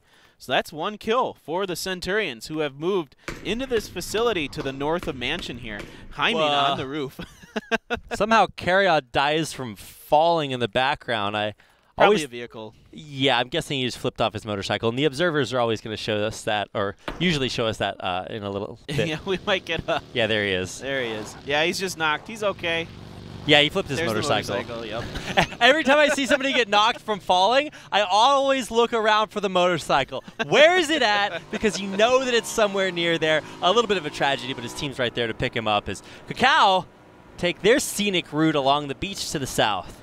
Yeah, there's a lot of interesting stuff going on the map right now. We've got Kakao making a very long rotation around the southeastern part of the map. Maxtomad still kind of in Milta, but slowly making their way out. Outside, over by Georgia Pole, we're getting a view of this right now. Lunatic High opting to go to the north because we and DPG have moved into that real estate on the western beach there, so they can't as safely make a rotation down there. So they're going to go to the north and push maybe up all the way to Severny. They do make a big decision there, so good shot calling to avoid Team WE. And actually, DPG Miradeo is actually way out there as well. So, Lunatic Eye rotating in, and here on our screen we see the Africa Freaks Fatal. Now, I'm trying to find out exactly where they have entrenched themselves. Looks like they are, right in the middle near Kongdu Gillisuit. Yeah, they've got a little bit of room, but not too much here. Africa Freaks Ares. Oh, what a rip by Rosar. Noongil getting a kill as well. Yeah, that is not a place you want to try to bust into. I was really surprised that Gillisuit were going to try to roll up there. They get told no. Yeah, great job by Africa Freaks Ares. They do get the res, but they get a kill. So it's a 4v3 now. I like the facility that Africa Freaks Ares has just a little bit better in this position. It kind of depends on where the next circle goes, but you do have a little bit more vision, a little bit more cover, and so it's easier to kind of keep that other team pinned there. Lambutan also oh, wow. I coughed there a little bit. Dies for falling again, or gets knocked from falling, gets picked right back up, and that is... my parents would never let me park my go-kart inside like that. You had a go-kart? I did not, but my friends did. Ah, okay, sure. They were much luckier than I was. I've always got that friend that has one. This is tough for Kongdu Gillisuit here. They lost a member. So, ideally, if I'm Gillisuit and I still had 4 members up, I might opt to actually push Africa Freaks Ares out of that position, depending on look at Manoy. He's looking to do it again. Ooh, can't quite find a kill there. Maybe the reduced damage from the 5.56 coming in. Yeah, definitely part of it, yeah. Yeah, and the recoil, so it's a lot harder to control that gun now. Murdayo actually just knocked his teammate with on a vehicle, and somebody on the Night Wolves just died from, or got knocked from falling off of a vehicle too. So there's just a lot going on right now. Right as the teams are trying to make their rotation, there's some tragedy striking. Yeah, and look at this circle. You called it earlier. Stalber, you got your circle. You're the weatherman now. I'm handing the title over to you. This crystal ball is pretty heavy, favorite thin. But yeah, Cloud9 are just right on top of the world. Now, Centurion's Hyman is actually making the long, hard trip up the side of Stalber. So we'll have to keep an eye on him. But right now on your screen, you're seeing Christus, a member of a 3-man team after Mickey got taken down very early on, trying to make his way north as well.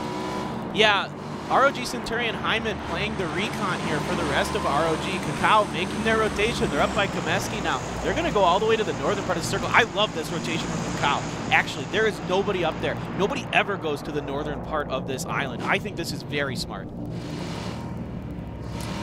Very smart rotation there by Lunatic High as they try to go up there along with Kakao. So they'll both be northern while C9 get a chance to kind of sit more in the middle. Lunatic High's sister team, Flux, taking several shots on Entis Ace as they try to get up here, but listen to the silence.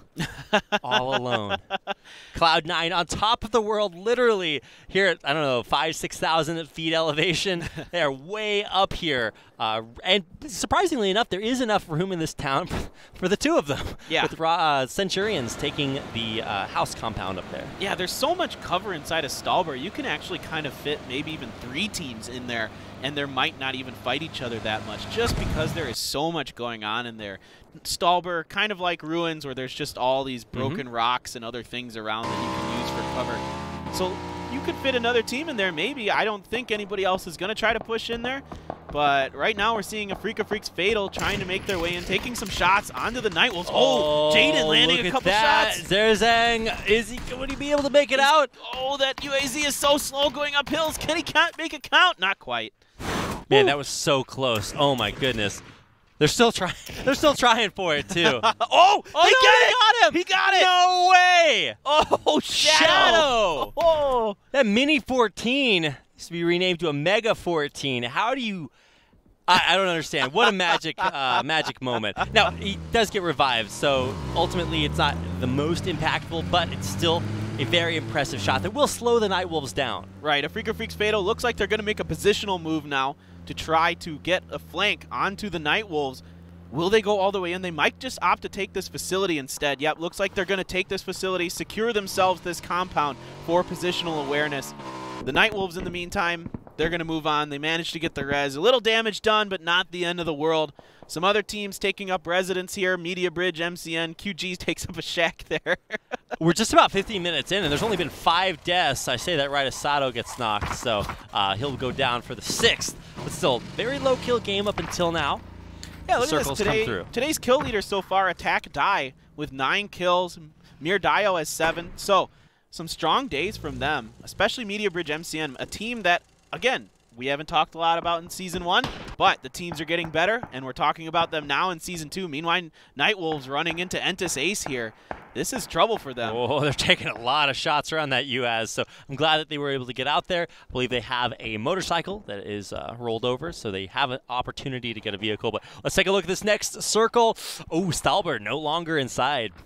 So now we're kind of centered around the water tower facility that's in the middle of your circle there. It's that 6 or 7 house, you know, central location just to the north of the lake there. Nobody's in there yet, so Blossom, if they can get in there and hold that facility, that'd be a really nice position for them to take. Oh, Rurzang! They're taking turns getting knocked, and I think okay, he wasn't actually near the rock, just a little bit of expectation. I don't think he's going to turn around. Yeah, Zarazong, the last member alive for the Nightwolves, he's just got to find somewhere and hide. It looks like he's going to opt for this shack, take up residence here.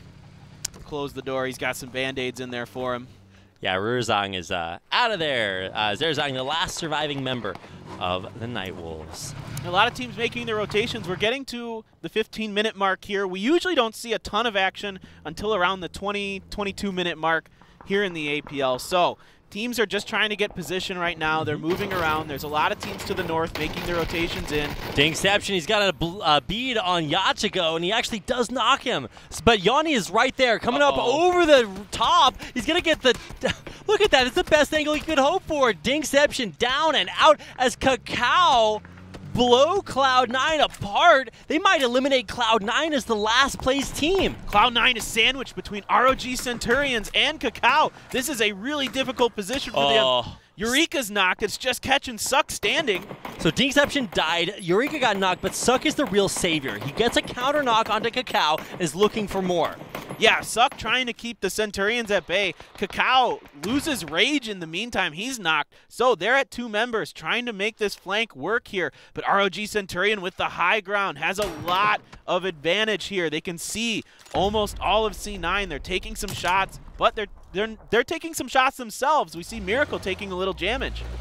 Blackbean decides to go ahead and reposition here, retreat, if you will. But Cloud9 definitely taking quite a bit of shots at him as well. Yoni trying to back off as well. Kakao, they run up, they get that nice kill onto Dingception. Now they're backing away. Yeah, and meanwhile, there might be another team joining this fight. AfreecaFreeks Aries kind of moving up on the left-hand flank there. They might have heard ROG these shots. Centurions are the ones firing now down onto Cloud9 as Kakao try to back away. This is actually really crazy. Kakao, or Cloud9, they were in such a good spot on top of Stalbert, but once the circle changed and they had to reposition, now they're in a little bit of trouble. Yeah, definitely. There's a lot of teams between them and the middle of this circle, and the middle of this circle is pretty wide open. One of the more wide open areas in Erangel. Depending on where the final circles go, there's this huge flat area in the middle of this thing. So we'll see how this goes. WGS hanging out outside of the circle, getting gate kept by AfreecaFreeks Aries, who are just on the northern edge here, making their way in. Cloud9 doesn't push too much further in. New circle through, and it's exactly like you said, Paper Thin, the circle right in the middle of nowhere. There's one tiny compound down to the south. Max Till, Mad, and Blossom are in, but every other team is going to be way out in the open. Yeah, about half of this circle is in the mountains and has some trees. The other half doesn't have too much cover, a little bit of hills here and there. So this could go either way. It could be a very wide open ending, or it could have quite a bit of interesting terrain and cover to use. Crucially enough, Nungil looking for more angles as he throws tons of nades down there onto Sook. Sook actually knocked. I didn't get a chance to see. I think he's knocked behind a car, if I'm not mistaken. So we'll see if we can see him. Eureka is positioned in a very vulnerable spot just behind a buggy there as well. Nungil still looking for those nades as the Africa Freaks push forward. Catch getting knocked here. He's very dangerous. He's pretty much done. He's out alone by Africa. Yeah, that's what I was talking about. Catch is dead, and that is 2 members left for Cloud9. Still don't have any teams eliminated here. We're almost to the 20-minute mark, and we've got all 20 teams alive. So a very interesting showing here. WGS still outside of the circle. Africa Freaks Series still in their way. Can they make this work? Can they bust them? Shinon's got the M24. Let's see what he can do with that. Oh, we going to lose one of their members to Media Bridge or to MBG. How do you say this? MBG MCN. Wow. There's a lot of M's in that one. Indeed they are. Oh, look at that shot! Shit on! That should not be possible. That's why you keep the M24 in the crate. It's Good so gun, though. good. Returning the favor with some nice shots of his own. God, we're just trading 6 sniper shots. That's so insane. And now CQDS, or Kukudes, as we recently learned, the Cookie Monster making a move himself, moving over to the Africa Freaks. J-Stock going down. Wow, Max still mad with a good defense here. Oh, but they take another knock from Shadow. Fatal trying to get the res onto Roa. Meanwhile, Ungjin trying to res Sonic. Both teams should be able to get each other up here. They're just kind of playing the waiting game. Inches away, and they're both going for reses. They both are successful as well. Okay, here comes some grenades. Now, Max still mad. Might opt to try to push around the other side of this wall. If I'm them, I'm going to flank around the other side of this wall. But Jaden's coming up from behind. So Hancock is still knocked. Uri's not looking to get him quite yet. It looks like they're going to be a little patient here. But we have our first team knocked out. QG, 20th place. Kiaogu, the Diners go out in last place after all 4 rounds. So a little bit of a tragedy. Now, WE are going to try to run in from the edge. So they're going to be playing this edging game, as we like to call it. We'll see if they can make it in safely with the blue at their back. Yeah, now we're getting to about the 20-minute mark. We're really starting to see things heat up. Blossom looking down on Kongdu Red, who's kind of stuck on the edge of the circle. In fact, one of their members, he gets knocked. Ooh. This is starting to get a little bit crazy. The circle coming in, and it is all out in the open. I think there's one house in the compound that Blossom controls, but everyone else will have to get into the middle of these plains. Just a couple of hills, but not many. Right, exactly. It's so wide open on the western edge of the circle here. Meanwhile, Africa Freaks Fatal has managed to take this building from Max Still Mad. They have to cede a little territory there. So Fatal in a nice position with 4 members up inside of that house. Yeah, it's still not in the next circle, though, so they will need to move. That's true. That's true. It is just outside of the circle. A sliver of that compound is inside the circle. Just barely. And even then, you don't want to stay in there because there's no way it's going to be in the next circle. Right. That's a good point. That's a really good point. The Hunters trying to fight Max Still VIP. Yeah, Elka going for a one-on-one aim duel against Bach. See if he can take out the Centurion's player. In the meantime, Christus able to knock Hana or kill Hana. So Flux taking casualties in the background. Tame in. He'll see if he can take a look. We'll see if he can see anyone. Back in the back, Christus finding more kills. Mira getting killed there in the back. And Elka there taking out Bach in that 1v1 that we saw earlier. God, Christus is so good. He's so accurate. Getting 2 kills out there at long distance, including, I believe, hitting a moving target. Just insanely good. Here we see the OPGG Hunters just on the northern edge of the circle. What is happening right now? We've got crazy action. Nightwolves finally getting some more kills onto Rosar. They're still alive and kicking. Now it's actually Cacao that's finally taken out by Suck. The long-term revenge as he does knock and kill Rage to eliminate Cacao. Yeah, the Freaks are making their push on Max Still Mad in the meantime. Max Still down to their last man standing. 2 of their members are knocked. It's just Hancock. Jaden's got the shotgun. Rowan's got the Uzi. Here they come up the stairs. Can Hancock defend this? Nungil eliminating Max Still. This would be so crazy to see. And in the back line, OPGG Hunters just watching all this destruction. Yeah, Suck still managing to survive for Cloud9. He's got a lot of bandages, but not much else. A scar and an S12K. He's just got to hide behind this vehicle. He is trying to, and it is exploded, so he won't be able to take damage from it exploding again or anything. Yeah, he's in a tough spot there. Team Wee, the other child. The caster curse kicks in. Max still go out in 17th place, and Suck goes down as well. Meanwhile, the AfreecaFreeks Fatal still trying to make this push. Now they've got Blossom in the way. They managed to knock out Max Still Mad with a little help from Blossom, but now they got to push through Blossom. Oh, 2 members down. For the Freaks. Oh, craziness. The Freaks take them out almost. I think Sanjuk is the last surviving member along with CCJ and Aldog. Well, Blossom just had some really nice angles from this triple-story building that they're in, as well as the double-story building. It's just Jasna left for AfreecaFreeks Fatal. Wow. What a tough position. Look at Aqua. Oh, Aqua. He doesn't see him. Oh, my gosh. Breakneck's right on top of him. Breakneck. Aqua, you got to look. Aqua, he's move. gonna see you. No, Aqua, so young.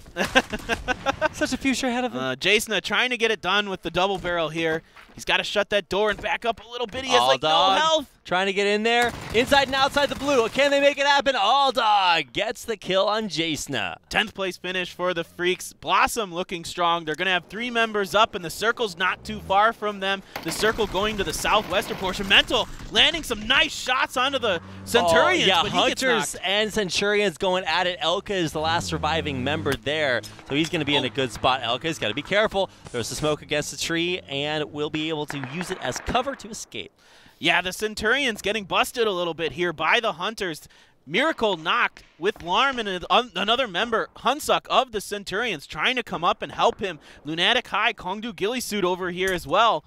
Ooh, a nice grenade from Tio here, trying to bounce it towards Aldog.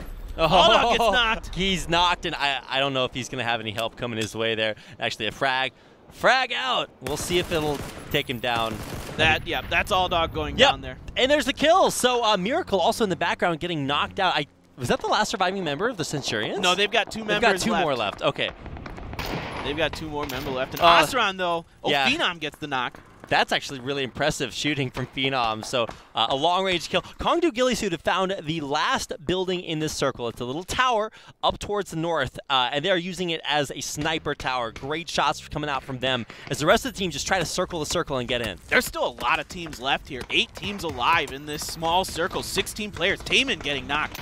Wow, Lunatic High starting to rack up the knocks and kills here, doing a lot of damage onto the Hunters and Kongdu Gillisuit. Hunsok is the last surviving member of ROG Centurions, and he's actually going to make the break into the center and survive. Yeah, wow.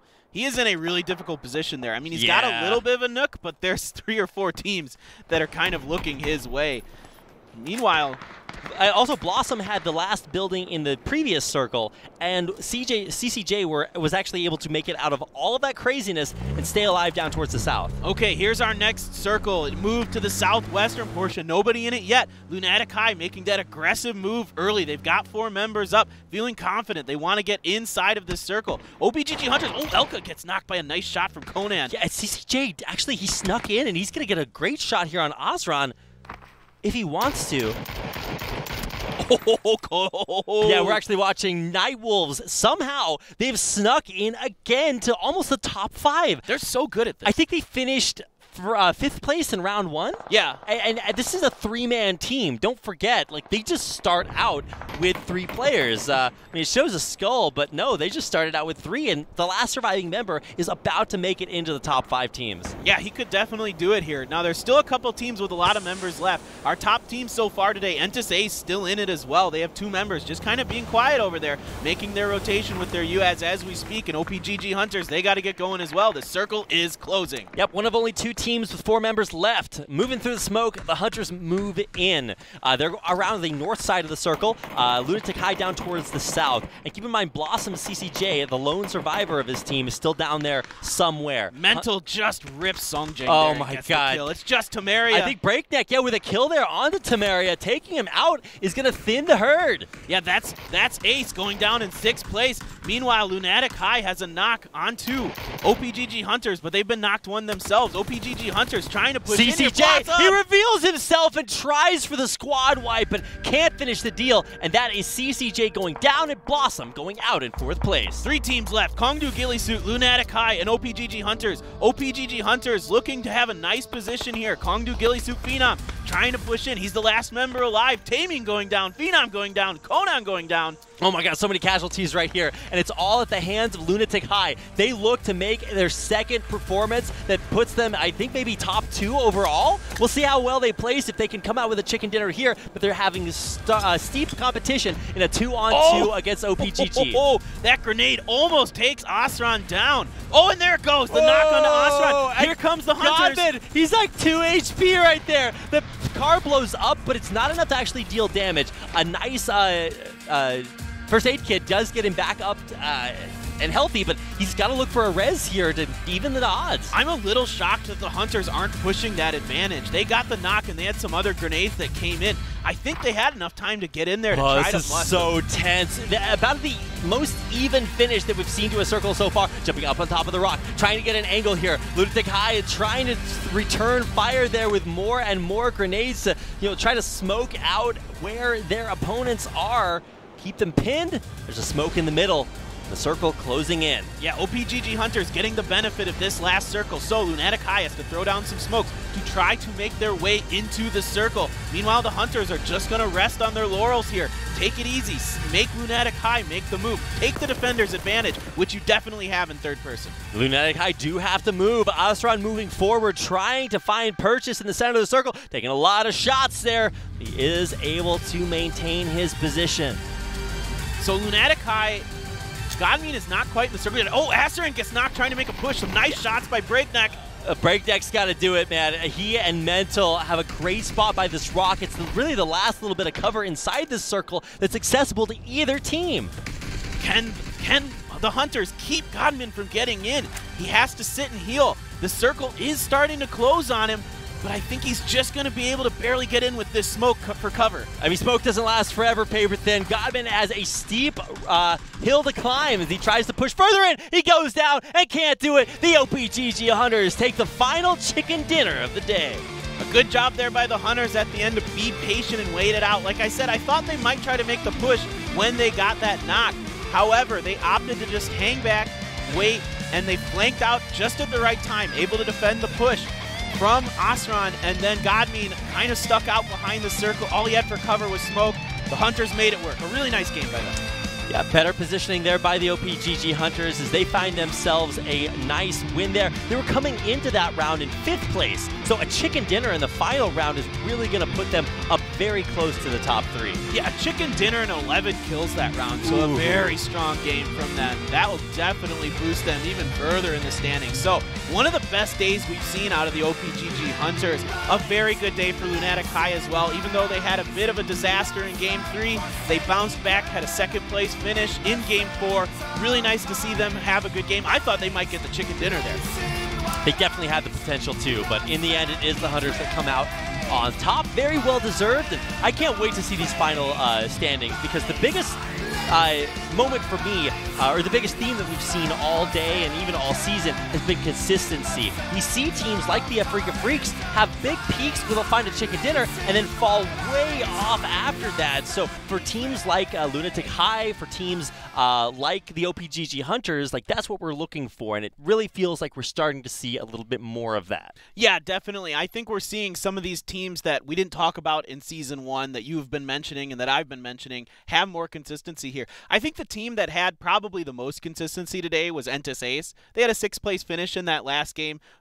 I think they were almost all top 10s today, including a chicken dinner. Right, Maybe the first game they didn't get top 10, but they definitely did the last 3 games. So overall, they were very consistent today. We're seeing what we're used to seeing out of Entis Ace, them be one of the top teams, one of the consistent teams, get a fair amount of kills, position themselves really well. So I liked what I saw of them today. C9 had started out really strong. And they said in their interview, look, they're hoping that this can really change the way things are going for them.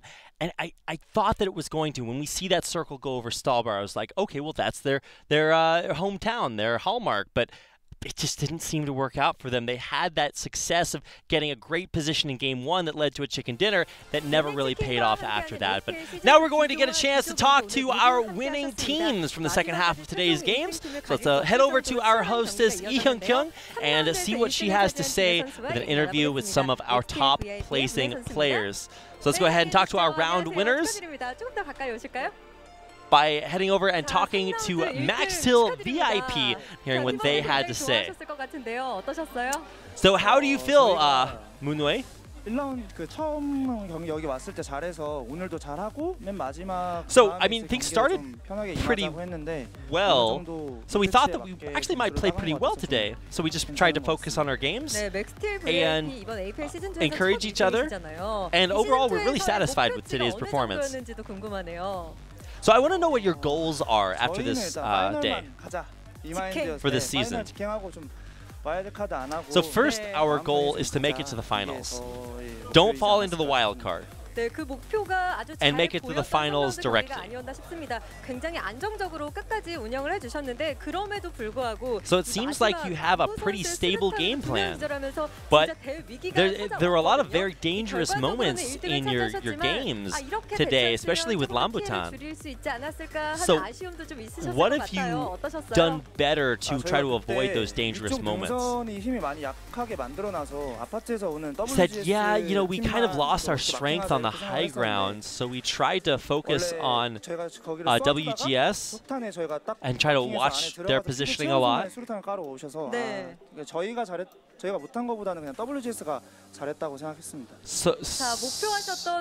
So we tried to like unload our bullets, but that was like the exact moment that they threw those nades at us. So now you still have one more phase. So far you've made up to 2,000 points, and hopefully you'll make 2,000 more. Sugoyo, so good job, and that's going to do it for our interview with Maxtil VIP. Looks like now we are going to head to a interview with our 4th round winners, so we're going to get a chance to talk to the OPGG Hunters, give them a microphone, we'll see what they have to say.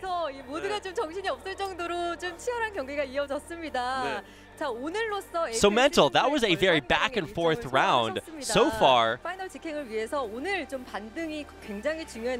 we're about halfway through the season.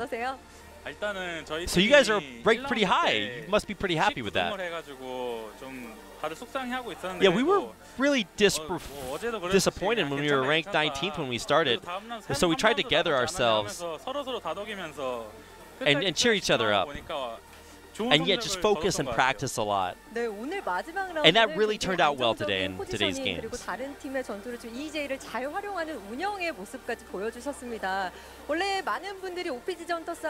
So we tried to really analyze how teams moved and utilize that. So you showed really impressive engagements. How do you evaluate your performance? He says, yeah, I think the last round was the best moment that we had, except the first round. So, you know, except for the first round, I think we're pretty satisfied with all the rounds here today. So how many points out of 10 would you give yourself? Well, 0 for the first round. But the rounds after that, from the 2nd and 3rd and 4th rounds, I'd say maybe 6 out of 10. Okay, that's a pretty humble answer. Well, we got a chicken dinner and won the last round, but maybe 6 out of 10. So say some words to your teammates. You know, we've had a lot of team building exercises and changing the team mentality, so I have a lot of thanks. I really want to thank my teammates for that, and I really have a huge amount of respect for my teammates as we all try to listen to each other. So don't forget to check the stats on PUBG on op.gg. A sick advertisement for their sponsors there at the end. And I actually do that because you can check player and team stats on op.gg. So a little bit of an ad for the Hunters, who finish in 1st place in that final round with the last chicken dinner of the day. Yeah, I'm excited to see our overall standings. I was trying to This is the mystery moment at the end of every broadcast, where we try to do that mathematical voodoo in our brains and do way more math than we should here on air. Right. I wasn't prepared for Let's look at some of the teams that were most consistent here today. Lunatic High, right? Yep. They had a lot of consistency early. 3rd round was, but the 4th round they really came back, right? So that was really cool. Who else did we see? I think Entis looked fantastic. They were 1st place coming into the last game, I want to say. Yeah, OPGG Hunters was in the top 10 for sure coming into that last round, so they might have been able to leapfrog to near the top spot, if not taking the top spot with that impressive performance. Who else was up there? WGS maybe a little bit? Yeah, Max Till as well. Max Till. Yeah, Max Till as definitely. well. Max Till. Yeah. So it's going to be really tight. There's a lot of teams that were really close to each other in those point standings, so it's going to be really tight between all of them. After the first round, our Chinese team WE was way up there. I think they were maybe 6th, I want to say. I don't remember exactly, but they were way up there. But they really struggled through the next few rounds. And actually, the other Chinese team, Kaogu Diners, finished in last place overall. So, I mean, they've got one more chance to show themselves and show what they can do, but it's really going to be a struggle to avoid the wild cards after a performance like that. Yeah, WE went out in 18th place in that last round, Oof. so they're going to drop even further in the standings. There were some other teams. ROG Centurion was kind of so-so. They had an okay finish there at the end. They'll make all their points back off of kills. Like, yeah. They were just murdering people, but I don't think they placed very highly, or at least as highly as they would have liked to. Yeah, they were in the bottom half of the top 10 in that last game. So their best round of the day so far, but still overall disappointing from them, from a team that has won one of the major tournaments here in Korea. Yeah. They've been really inconsistent. A team that I would like to see be more consistent, because they not only are they're good, they're clearly capable of being one of the best teams in Korea, but there's personality on that team. You know, Miracle is such this like interesting character. He's not very what you would consider traditional kind of Korean. He's much more, he seems a little more Western. He wears the flat brim hats. He has long hair. He's very emotional. He wears his emotions on his sleeve, where you don't see that as much with the other players. Right. I really do love the team, and they have had a lot of success, like you mentioned, winning PSS, and I'm trying to keep up with them in all of the leagues because they do seem to be very talented, but games like today, they just really were not able to break into that upper crust. So we'll have to keep an eye on them. Overall, I would say it was a great day. We got a chance to see a lot of fantastic plays be made. I would say maybe if we want to send a few of our teams to driving school a little bit, that would be something we want to shape up a little bit. Yeah. It's a little bit crazy there for a while, but it was a lot of fun to watch. So I'm excited to see the final standings. I think we should have them ready here in just a second, just to finalize the way that things look, because I think right now in day 4, we're about halfway through the season after we've gotten a chance to see teams play each other twice. Right, exactly. So every team has now played twice. We have 2 more days of the group stage. Groups A and D play on Friday. Next week, it'll be groups B and C. So some really exciting games. Group A has a lot of strong teams. Group C as well. So those are going to be some really exciting games. The Genji teams are on those. Oh, man, Gold. It just looks so good. Every time I watch Genji Gold play, it's just like, I'm just taking notes the whole time. It's like, do this, don't do this. It's incredible. And it's been great to see some of the teams, even today, just really rise up to the top, the cream of the crop, and show that they have what it takes to just really be some of the best PUBG teams in Korea. Yeah, we're really seeing more and more teams start to solidify and gel and get better. It's amazing. The level of PUBG is rising so fast here in Korea. It's crazy. I mean, early on last season, we were basically talking about a handful of teams, you know, coming through and having strong days. Now we're talking about hands full, feet full, everything. There are so many Why good can't teams. I hold all these good PUBG teams? That's the relevant meme for that analysis. Nice. Yes. The level of play is rising. We heard that in an interview today, and we're just getting a chance to see it in basically every PUBG tournament you watch. I got a chance to see the PUBG DreamHack Invitational a few weeks ago in Austin at DreamHack, and even there you could just really see that the teams at the top were still at the top, but everyone had to level up their play in order to perform. And now back here in Korea, it's the same exact thing. You're just starting to see everyone level up their play, whether it's their individual skill and their ability to hit the shots that they need to hit, or the shot calling. Genji Gold is just like the pinnacle of what that looks like. It's just so good to see them. I got a chance to see that last week, even just separating themselves from their sister team. And even though today we saw a lot of sister teams play, it was really clear which ones had the edge. Yeah, the only of the sister teams that I didn't feel like we had like a clearly better day than the other were the Africa Freaks teams. Okay. I think Fatal had a slightly better day for sure. And Ares usually, though, has been the team that I've felt like could make that next leap. I feel like they've got a really strong roster. But Fatal has been a little more consistent. They got 3rd place overall in yesterday's round of the PSS. So they seem to be a little more consistent these days. It used to be Ares I thought was a little bit better and was having slightly better results. But now Fatal has kind of leapfrogged them a little bit. But both teams were just okay today. Nobody really showed us anything too amazing. So we've got our top hamsters running around their wheels, churning through the results from today's games. We're trying to get those all calculated out. Turns out it's a lot of math, so we've got to put it through the Africa supercomputer to calculate everything. But I really am interested in seeing how everything shaped up. Yeah. Because this is realistically, if you are in the bottom 10 teams, you really got to step it up. You only have one more opportunity to play against teams before we hit wild cards, and then we just have so few teams able to come out of that you realistically can't expect that to be your way into the finals. Right, you're exactly correct. And I think today's results might be the tightest in terms of like the spread between like the top team and maybe the 10th place team that we've had so far. Genji Gold last week just obliterating everybody. And they don't here have a we lot go. to worry about it. Our final standings, the Hunters in first place. This is after all 4 rounds, only 1 win, and they're up to first. That's so incredible. They must have just had an incredible number of kills. And check this out. Yeah, 500 points and 345 their total kill points, tied with OGN and Ace. Yeah, the Hunters and Ace coming back into form. This is what we saw early on this year in Korean PUBG. These two teams were constantly at the top, always vying for control of the top spot, them as well as at the time KSV No Title, who again is now Genji Black. Lunatic High, 3rd place. Okay, Africa Freaks Aries. What? They had a lot of kill points. Okay, I'm looking at their kill points, and it's 315. So I totally misjudged that. Makes sense. Yeah, no, I definitely did not expect to see them that high. So that's the real surprise of these standings. Yeah. And that means that we're going to head right out to our hostess for one more final interview with our overall winner of the day from the OPGG Hunters. So let's go ahead and hear from Elka. So it seems like you're really nervous here with this interview. Says, yeah, I'm really nervous, but I'm just really happy about this. This is the first time that we've ever won a round day. So your first round results were really disappointing, but after that, you've performed really well.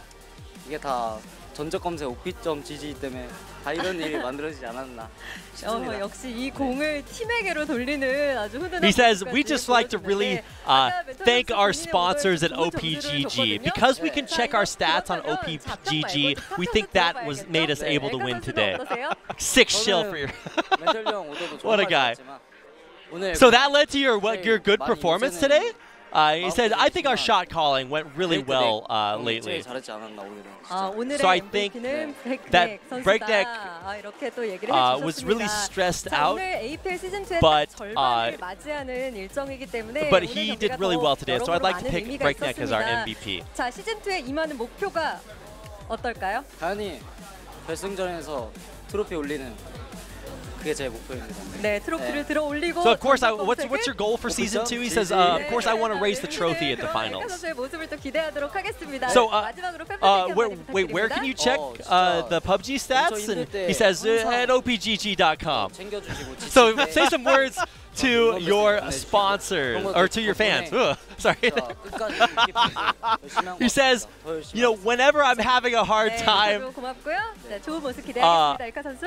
my teammates and my coaching staff really encourage me. So I'd like to send a lot of congratulations and a lot of thanks to my team and coaching staff for helping him, feel better. And honestly, you've got to feel pretty good coming out in 4th place. It's kind of rare that we see a team that we haven't seen in the top 3 for 3 rounds in a row, have one good round at the end, and have it be so good that it skyrockets them up into 1st place. And now, after all of our teams in all 4 groups have played each other twice, this is what our standings look like. So interestingly enough, OPGG Hunters is the team that is the highest out of all the teams that placed today after 2 rounds in 6th place. So, groups A and C looked like they were definitely our strongest 2 groups so far. 1st through 5th place locked down by them. 8th place Max Steel VIP they played today. 9th place OG and Entis Ace. So 3 teams today make it into the top 10 after having just 2 rounds. So interesting standings here. A and C seem like really, really strong right now. I mean, any group with a Gen G in it is going to be pretty strong. And so you're right. Bond Spirit Gaming Luna, also one of our overachievers this season. It's looked fantastic. And I'm glad that we've gotten a chance to see so many strong teams in all of our groups. So that's going to be an exciting thing to keep an eye on. But we'll have to take a quick break and say goodbye for now. We'll see you next week.